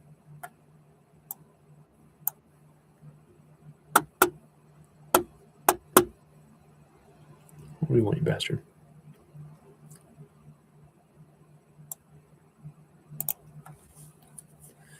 What did I just say about pushing the damn king pawns? What did I just say about that? just said don't do it.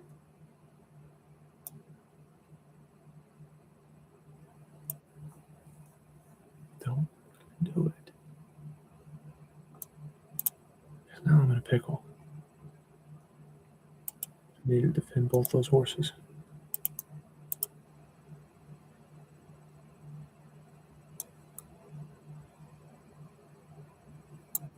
Take with the rook.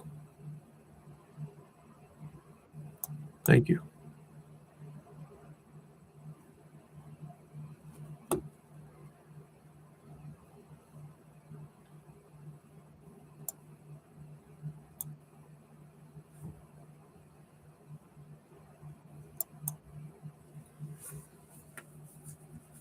Okay, how do you defend the bishop? So you go there.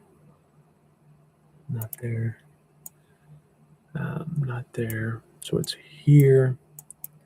And I can just move it in a variety of ways, though, right?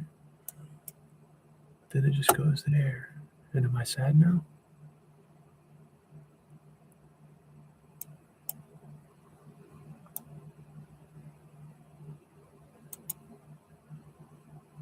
That's a good move. Good move, asshole.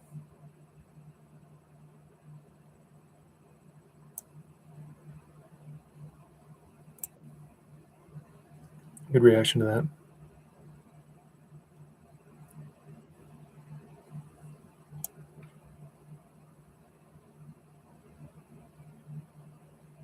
How do I deal with this mess?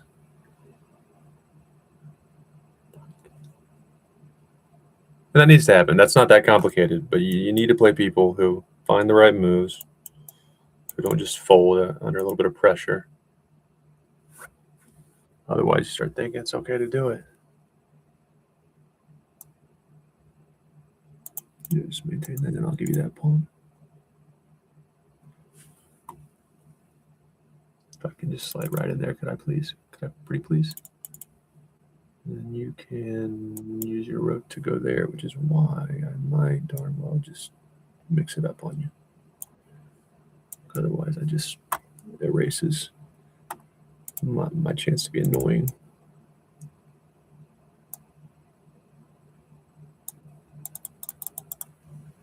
Okay.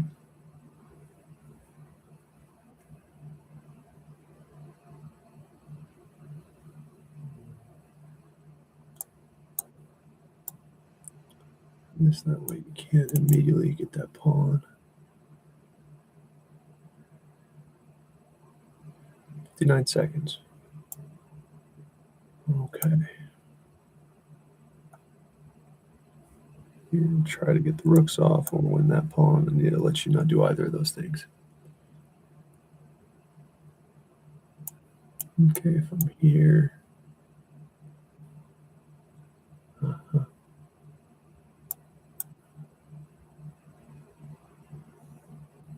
Let's make you move, make you move, make you move.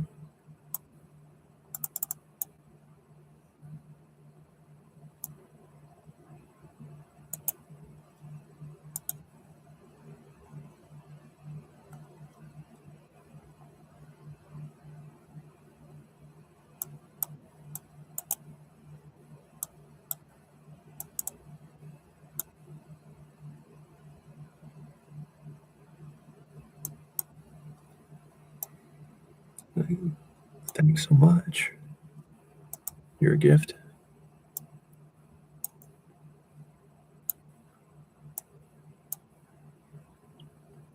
Okay.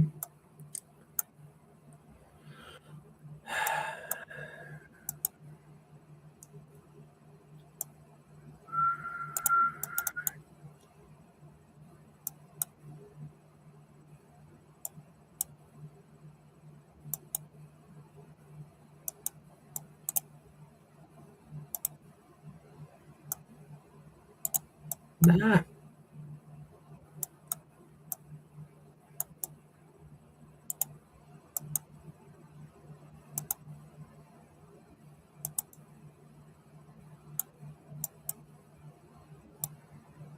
Have a nice little loss on time. For those are painful. I'm not gonna lie, I know it firsthand. not gonna act like I'm perfect.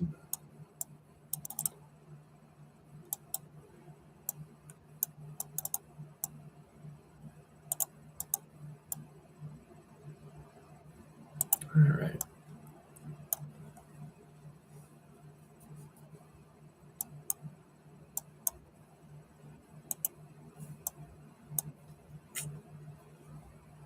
You're sneaky with your little bishop. I'm already castled, so I'm not worried about you. You're a non-issue. I don't even see you. Try to bully me. I just turn the other cheek and ignore it. Like we should do, but then you grow up and life gets a little harder than you were led to believe. And suddenly I'm not as nice as I once was. Okay. Yeah, sure. No, because then you are going to get that pawn. That sucks for me. Okay.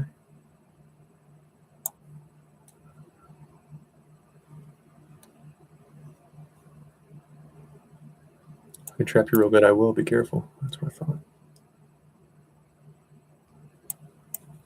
Okay.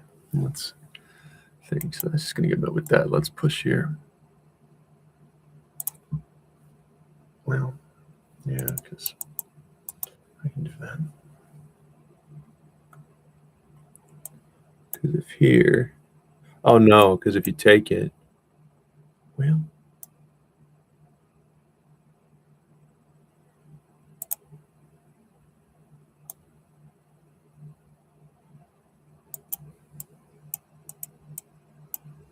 yeah, I think you could have taken that pawn.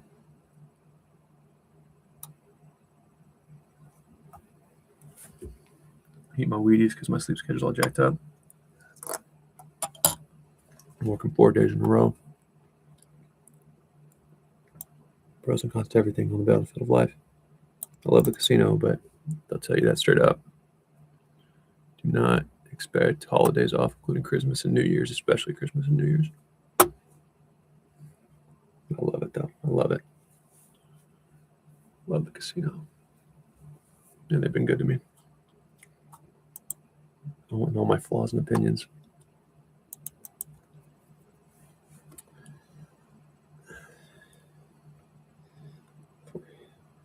How you doing, Noah? I'm a pretty puppy. She's a pretty puppy. She really is a pretty puppy. She's gorgeous. Wow. Great job. Love you. Okay, I'd love to get my horse to one of those two places, but I don't really know how I'm going to do that. Tell you what, for now, okay, that knight goes annoying.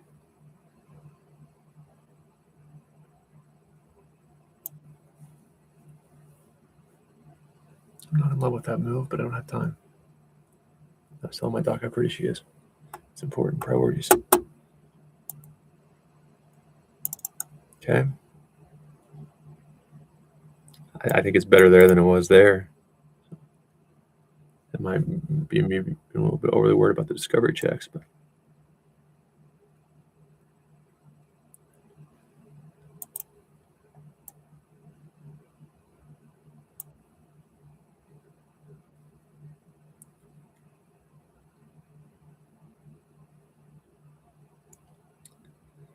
all right, which way do I want to do this? God damn it.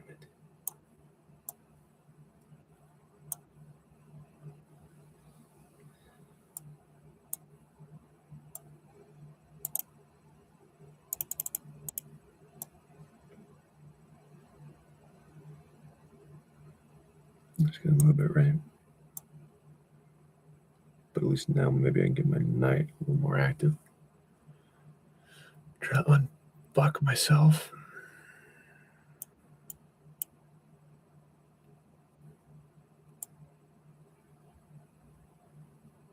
Yeah, it's not lovely.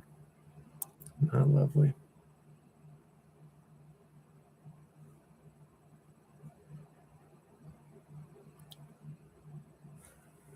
Oh, man.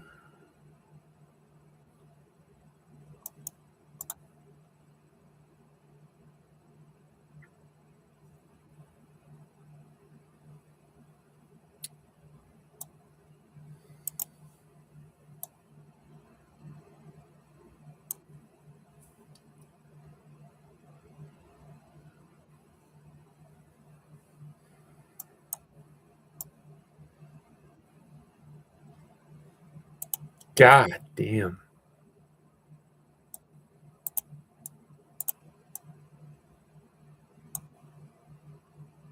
Tore up right now. Absolutely tore up.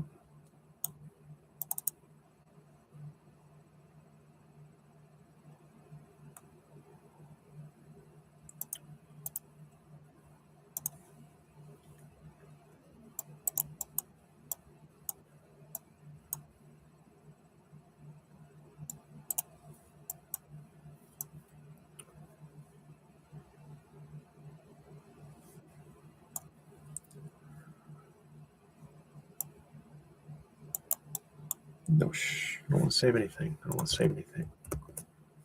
Pop-ups. Bad time for pop-ups. Gosh darn it. Wow, you must not know how to play chess very well.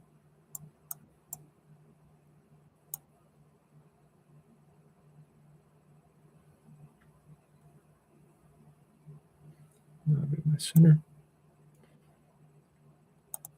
Not afraid of yours.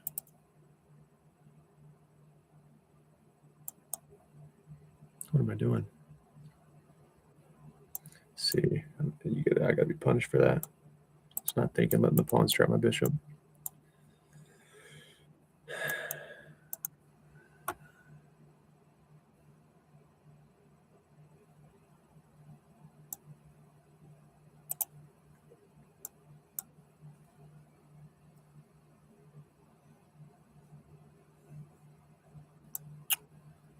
Huh.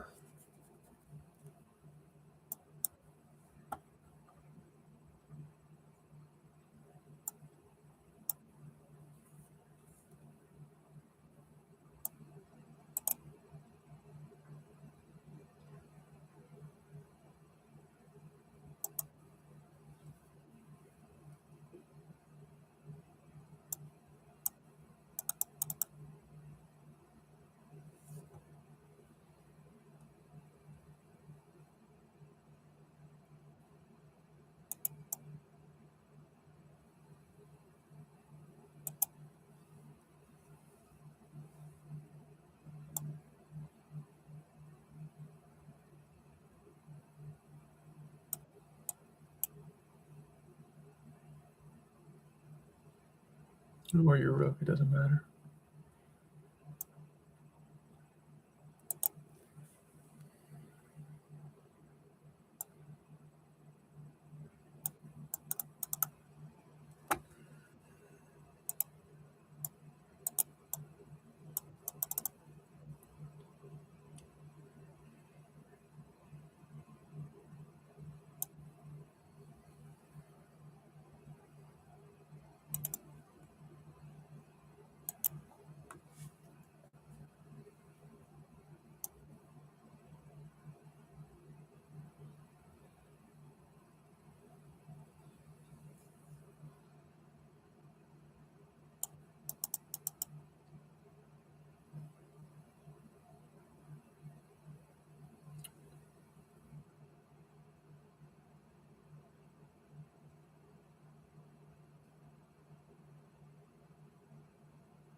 Okay, so you'll just check your way out of it, which is fine.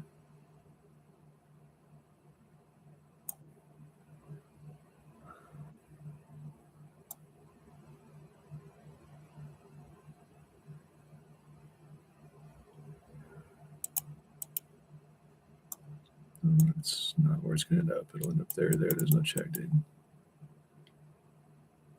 But you still get tore up. Well,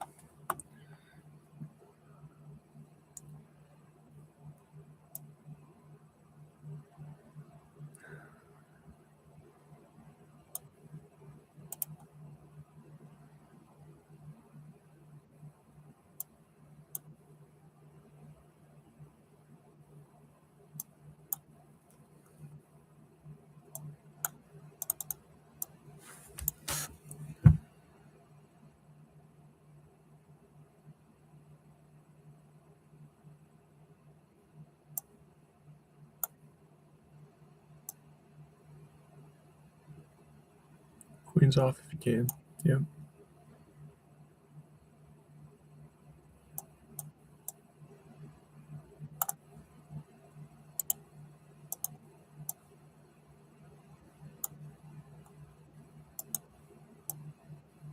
Yeah. Way too damn slow.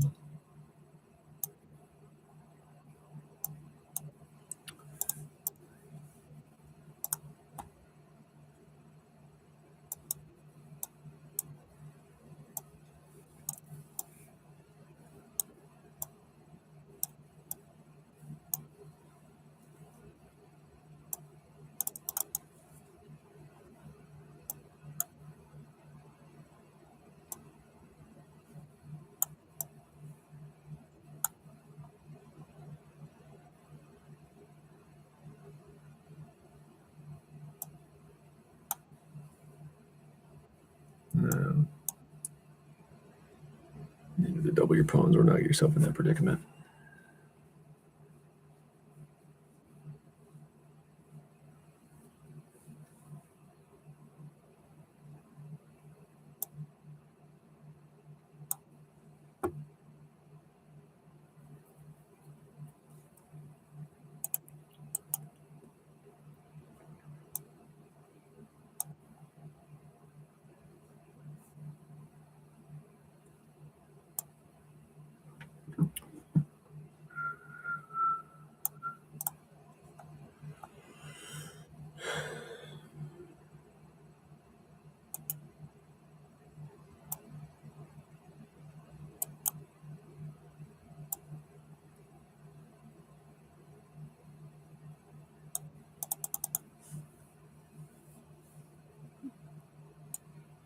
The queen defends that for now. Okay.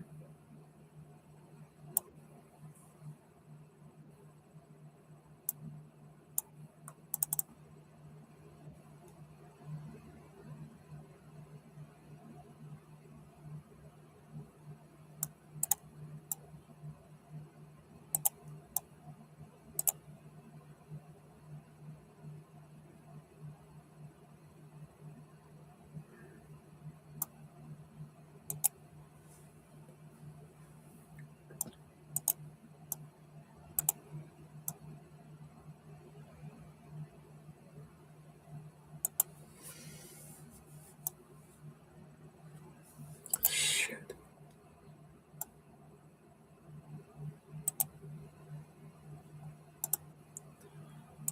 Anything you do. Wow.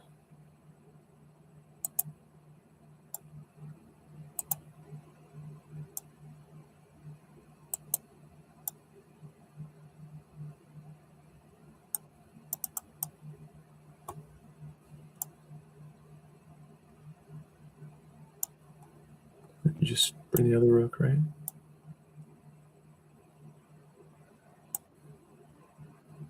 No, because okay.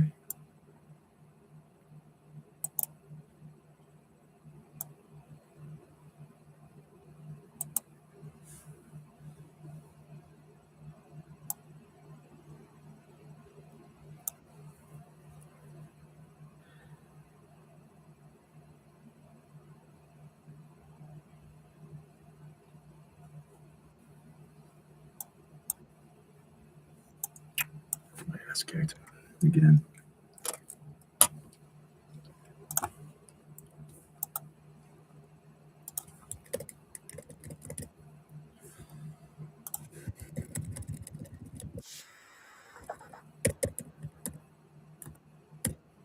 So the rook does work.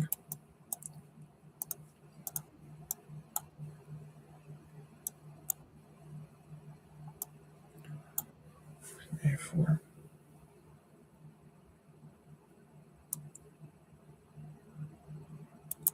Yeah.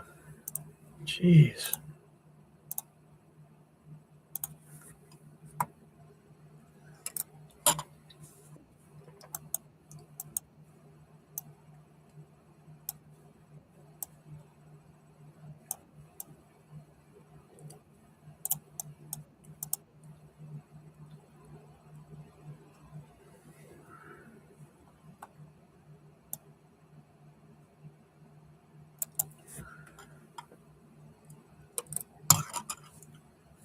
Falling apart, man. It's too much chess. What the hell do you want? See, these people, I mean, just beat a person. And that also adds to my animosity toward online chess. It really doesn't matter. It's really not impressive. I just want to get out and actually do something with my life. I don't want to be like you. I don't want to be around people like you.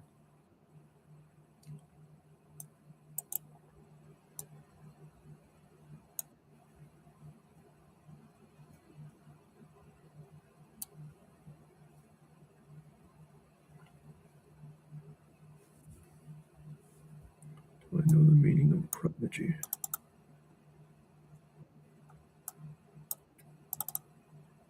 I don't know.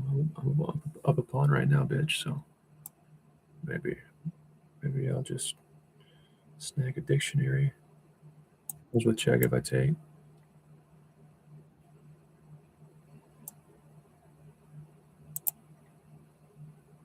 What the fuck is that? Why? Why would you do that? Why would you do that? What is that move? Is that stupid? Loser.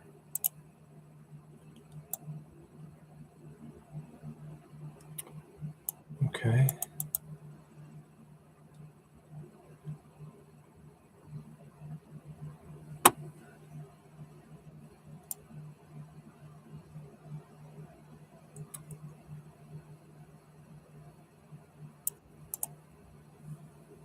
I want to focus. I want to beat this asshole. I want to beat this asshole. And I'm going to fork you real good. Watch this. Okay, so now you have to go here. I think. Or back. Yeah, that's fine.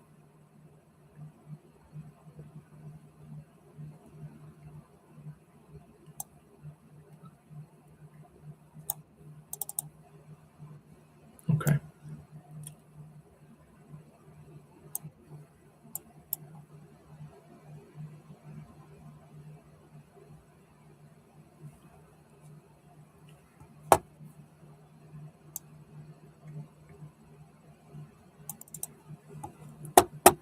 Don't poke the bear. Don't poke the bear. What bear, Dayton? Chess bear. Lie dormant in me for too long. Okay. You know what that does? Probably a whole lot of nothing.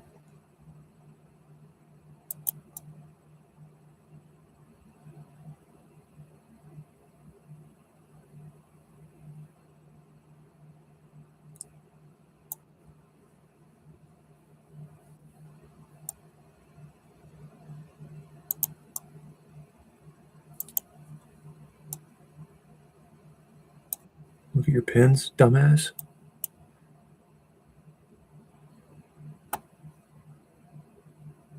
Queen's gonna move. Asshole.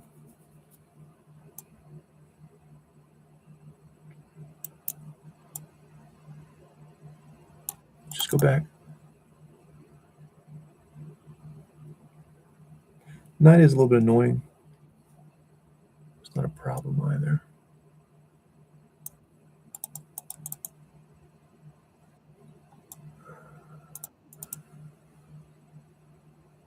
Right? Now you go here.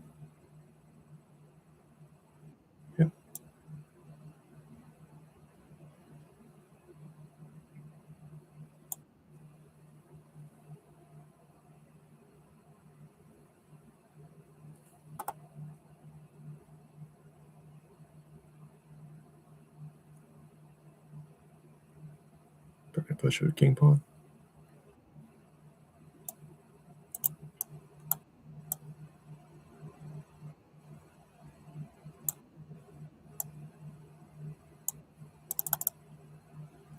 Right now I have discoveries. Told you I did. I told you I had discoveries. You didn't want to listen. It's going to be your downfall.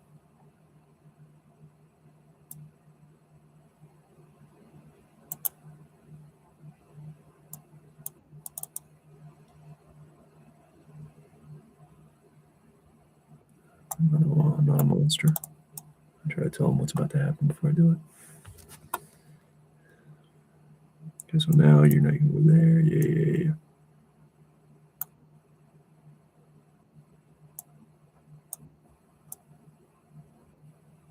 Nice and easy.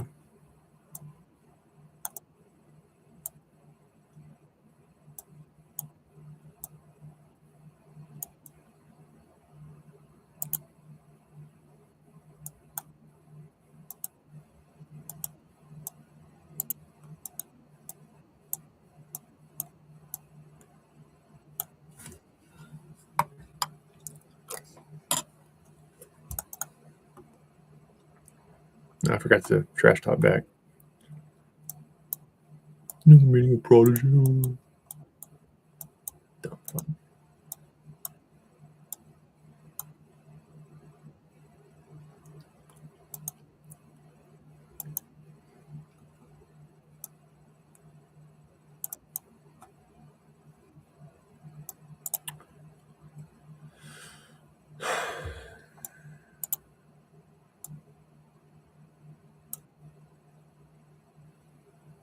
Don't really want to do with your bishop. Let's see if I care pushing pawns.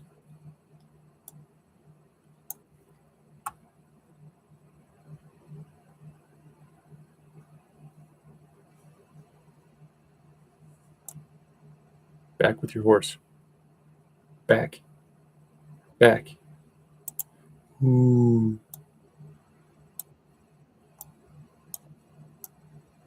Watch me handle this.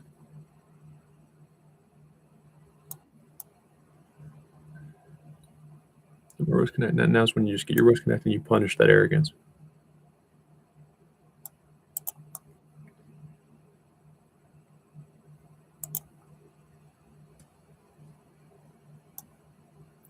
Okay.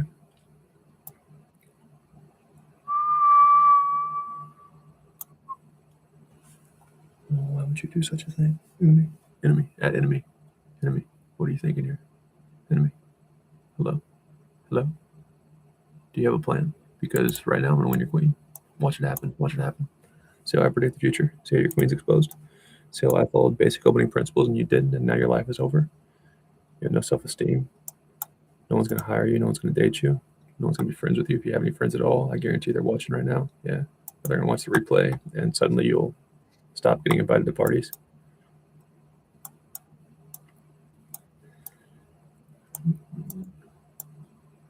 Not much keeps me up at night.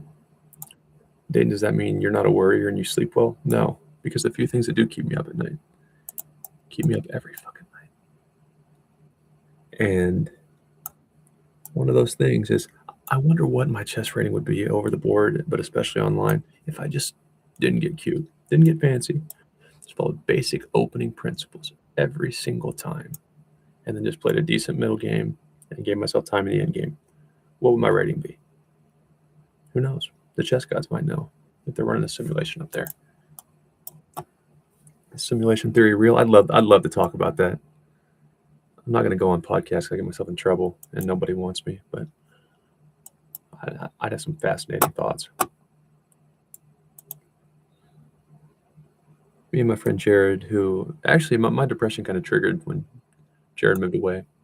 He and one of my friends from college, Jared, I met at a meetup, but I had a friend from college that lived in St. Louis, and he went to MIT. And they both left right about the same time. So I went from having two really good friends that I ate lunch with, hang out with, Jared more so than Weston I could go out with, talk about shit with, and they both just left. And it was not good for me at all.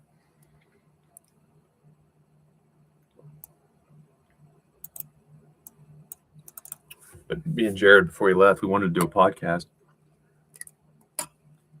And the premise would be, okay, no, you're not. Your horse will take it, so I can't take that pawn. Your horse should take it. Fuck. Your horse will gallop. That's not good for me. Yeah. Okay, so here's not good.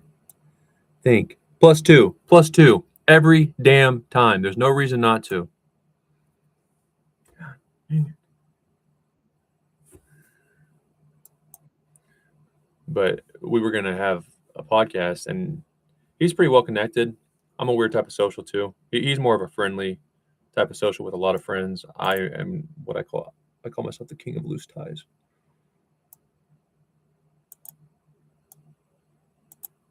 Just absolutely spot on for me.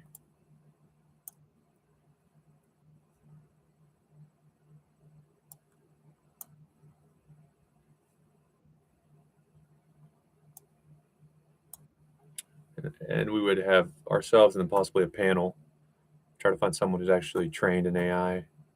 I worked in tech. Jared worked some in tech. We had a few other acquaintances that would have been interesting. And we were all going to have to stop every, 30 minutes or so if the debate got too out of control. And we define out of control as if everyone on the panel agrees that's actually not in the realm of possibility for our lifetime. So how ridiculous could AI get? But it actually has to be possible. Like, we can't be just talking completely crazy with no logic. And then Jared moved, and we never had that happen. So I'm sad.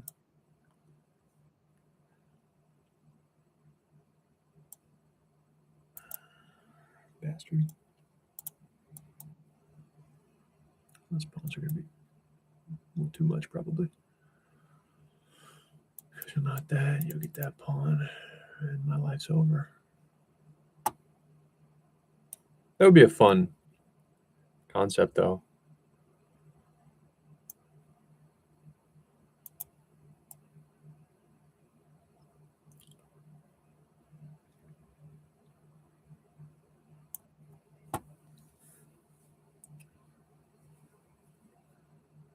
Specific storytelling like Ancient Aliens. And then we will note every time that it actually got too far. Because how can it really get too far these days? Shit.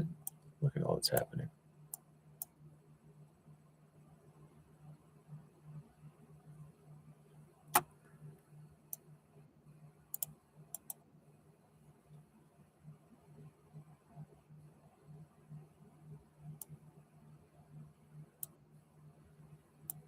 Just give some checks when you know you beat. Who cares? You should care. Yeah, there I have my knight because I'm over it.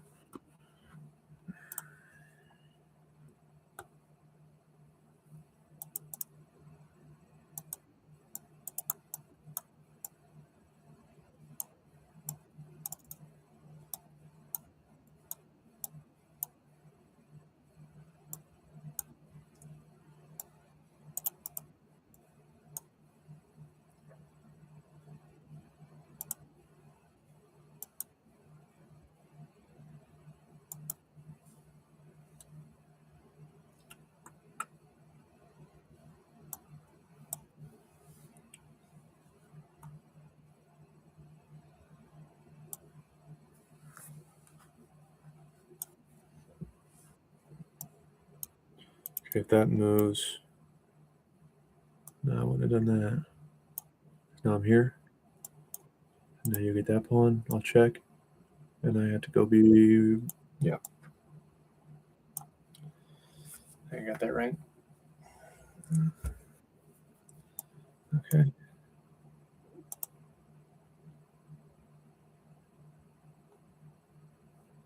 So now you need to try to save.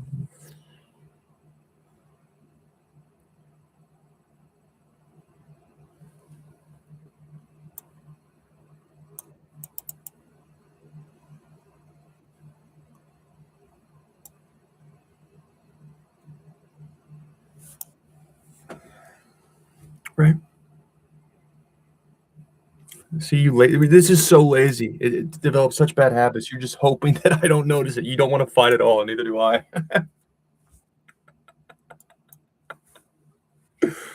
Oh, good lord. Question my mental health. I have no criminal record. If you catch me outside of my phone booth slash when I'm not playing ridiculous amounts of chess that any sane person knows is just not healthy. And when I'm at work or something, I'm just a different person, as you would expect.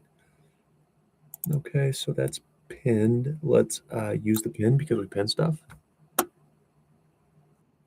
If I get a meme of me or a shirt, even better, it just says pin stuff and it's my face with it, I could die. I could again die a happy man. Pin stuff. Pin stuff. Let people have their own little saying. Yep, yep, yep. All over it. I want to be known as the guy that just says pin stuff. Along with I kind of know how to play chess. I'm not bad. I'm not bad. There's levels, of course.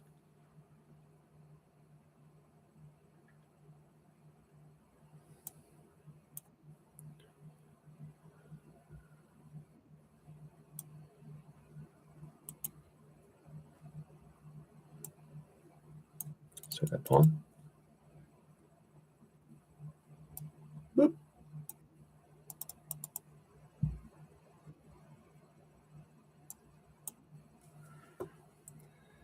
Lot of online chess games. Well, they ended blunders and worse, more obvious mistake, first of all. But once you get better, maybe 1900s, it's converting one pawn advantages, clear advantages that are probably winning, but you still got to convert them. That's what this is about. That's what I'm made of. That's what I'm here for.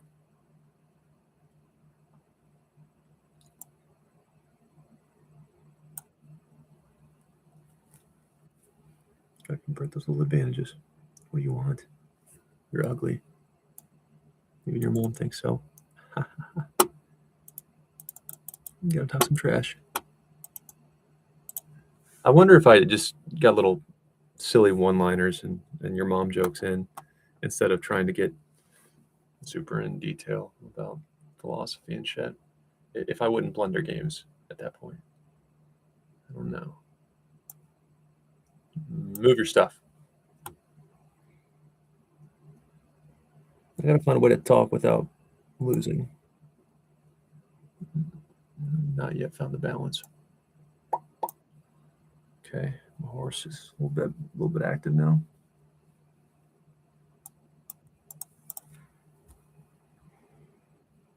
All right. Yeah, what do you want?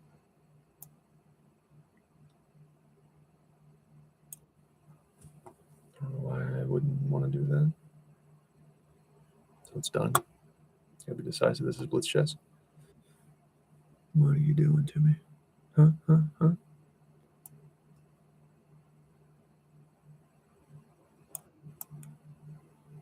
Checks.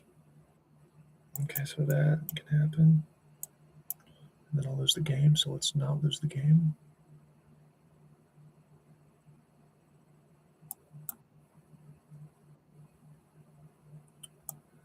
Okay.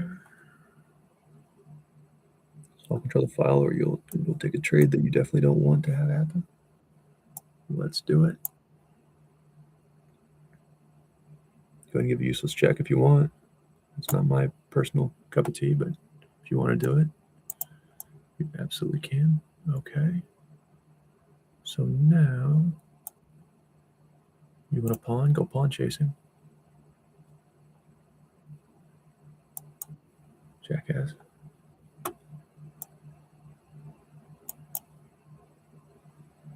Let's not get mated. I won't fall for it.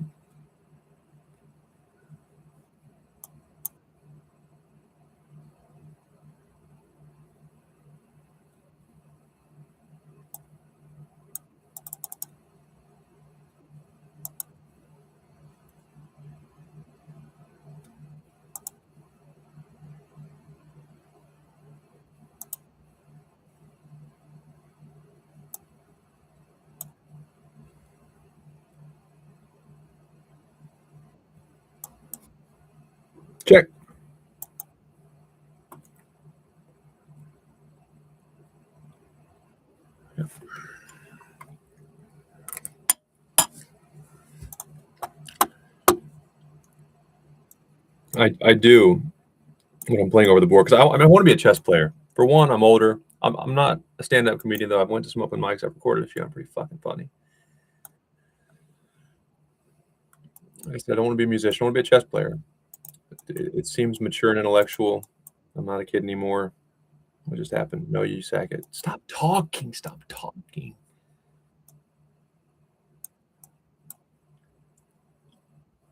It's fine.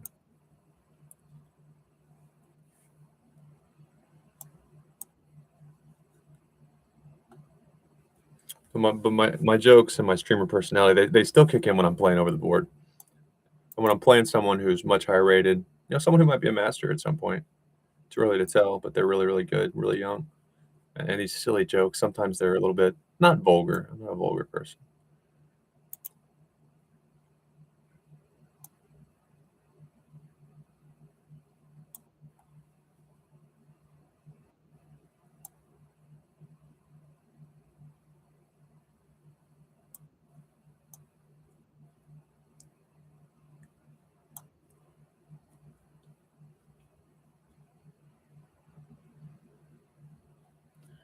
But I chuckle a little bit, and they're sitting there staring at me. Oh no, the queen does cover it. Shit. Pay fucking attention. I hate this game. Anything. I forgot that the queen would cover when the rook goes back to defend the check. Shit. Because I'm talking.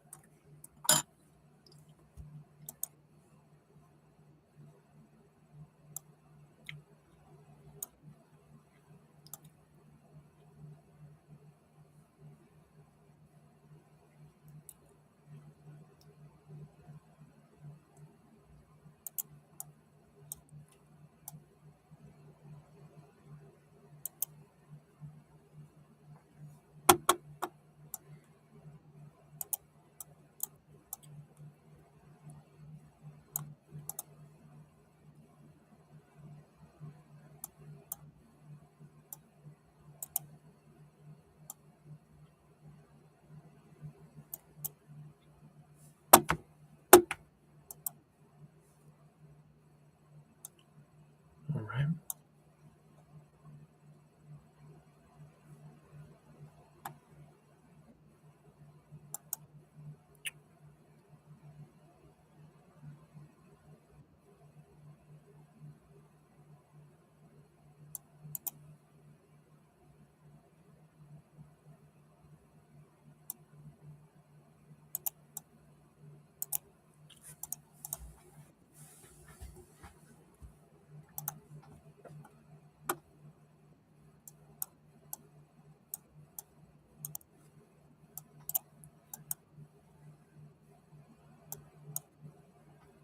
Yeah.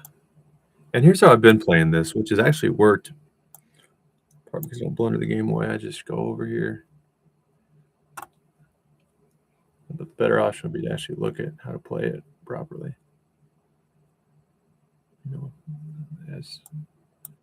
As with most things worthwhile in life, you kind of got to think and work for it a little bit. Okay. And here's why. Okay, what happens now?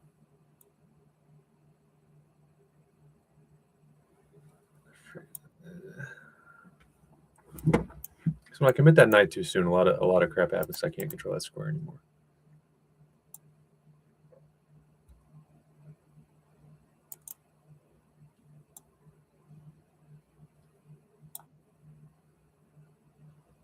I want to go there. Yes, ma'am. Yes, ma'am. Hi, how are you?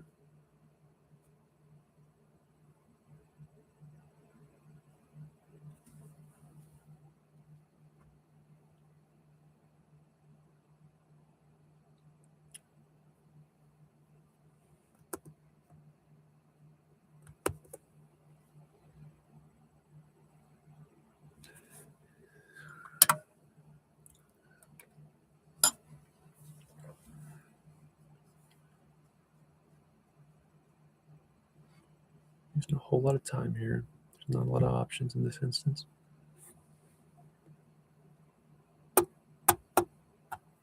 So, what's it going to be? What's it going to be?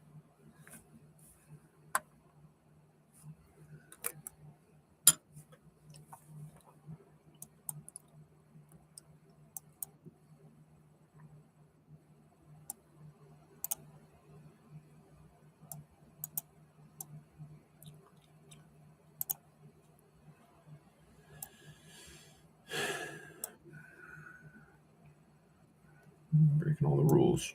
Look at me. Nothing but trouble.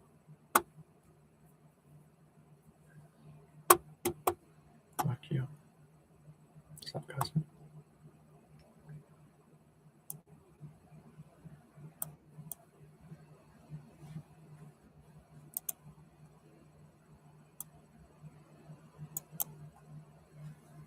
If you would not let that happen, you could play this very weird, kind of passive, but just really solid version of chess and not be sad. But it's not happening that way because you're blundering shit. Stop doing that.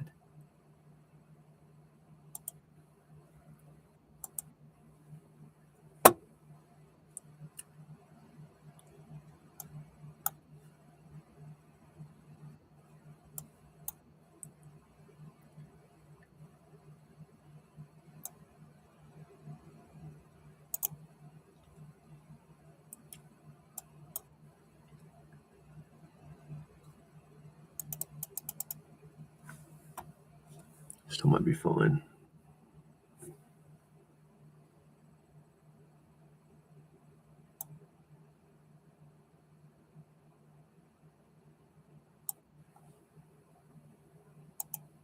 Okay.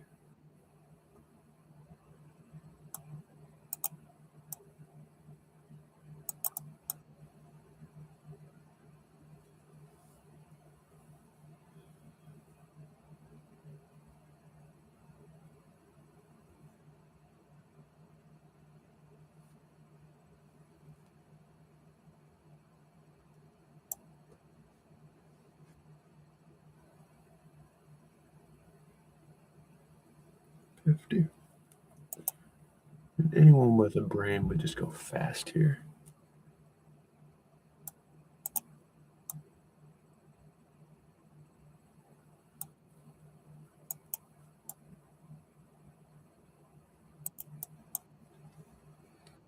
Like that.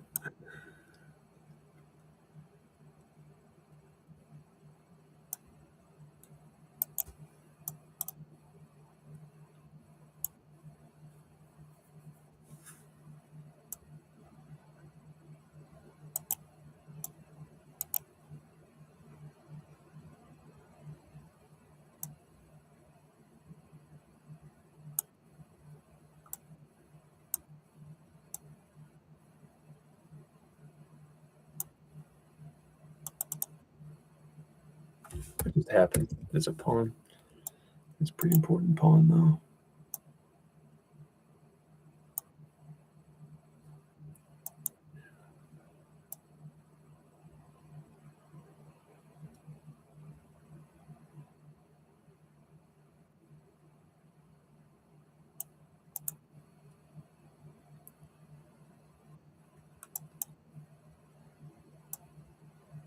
Ah.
Stop giving pawns away. God damn it.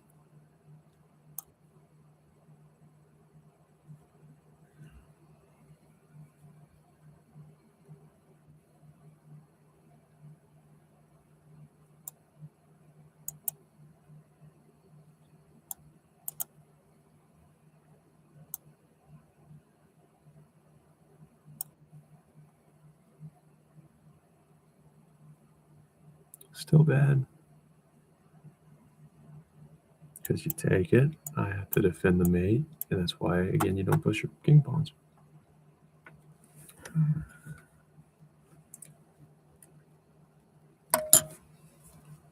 My Wheaties taste like shit. Let's drown them in milk. Looks like shit and it tastes like shit. No, that wasn't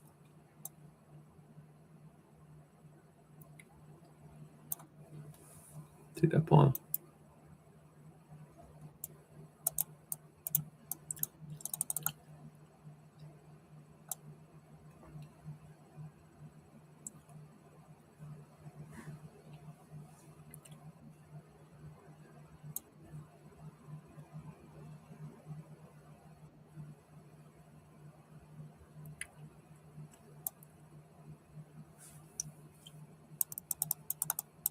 Shit, the bishop.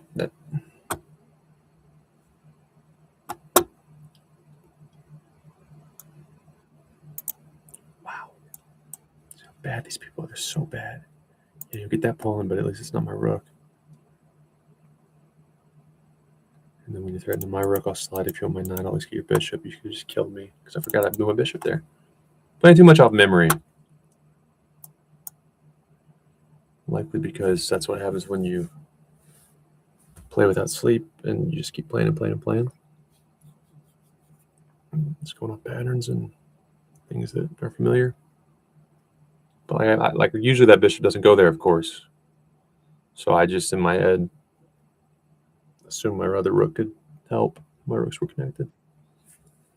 All right, sure. So like I said, you can try there. Yeah, it doesn't matter really. Oh yeah, it does matter a lot. Okay.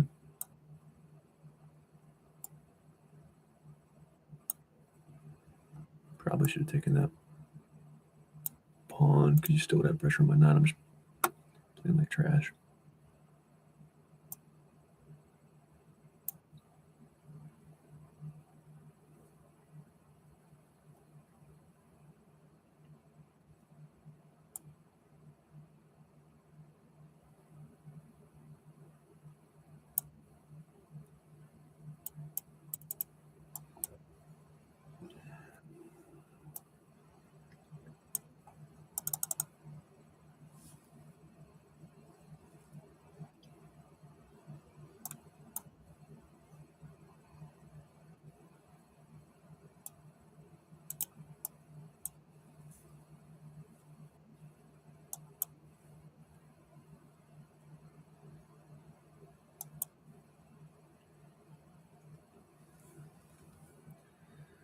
Winning way too many games by running my king up the board. Yeah.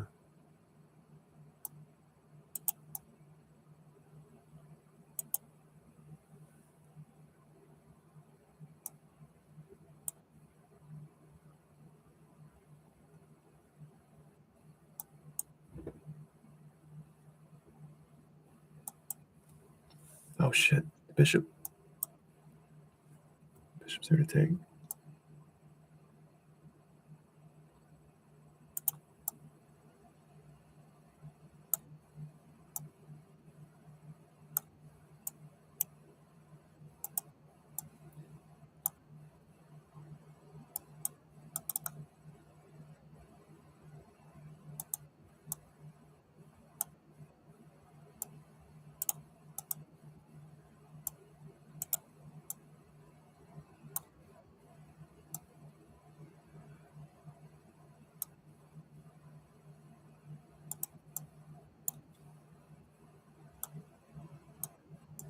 Good God. Can't even stall for 10 seconds and get a cheap win.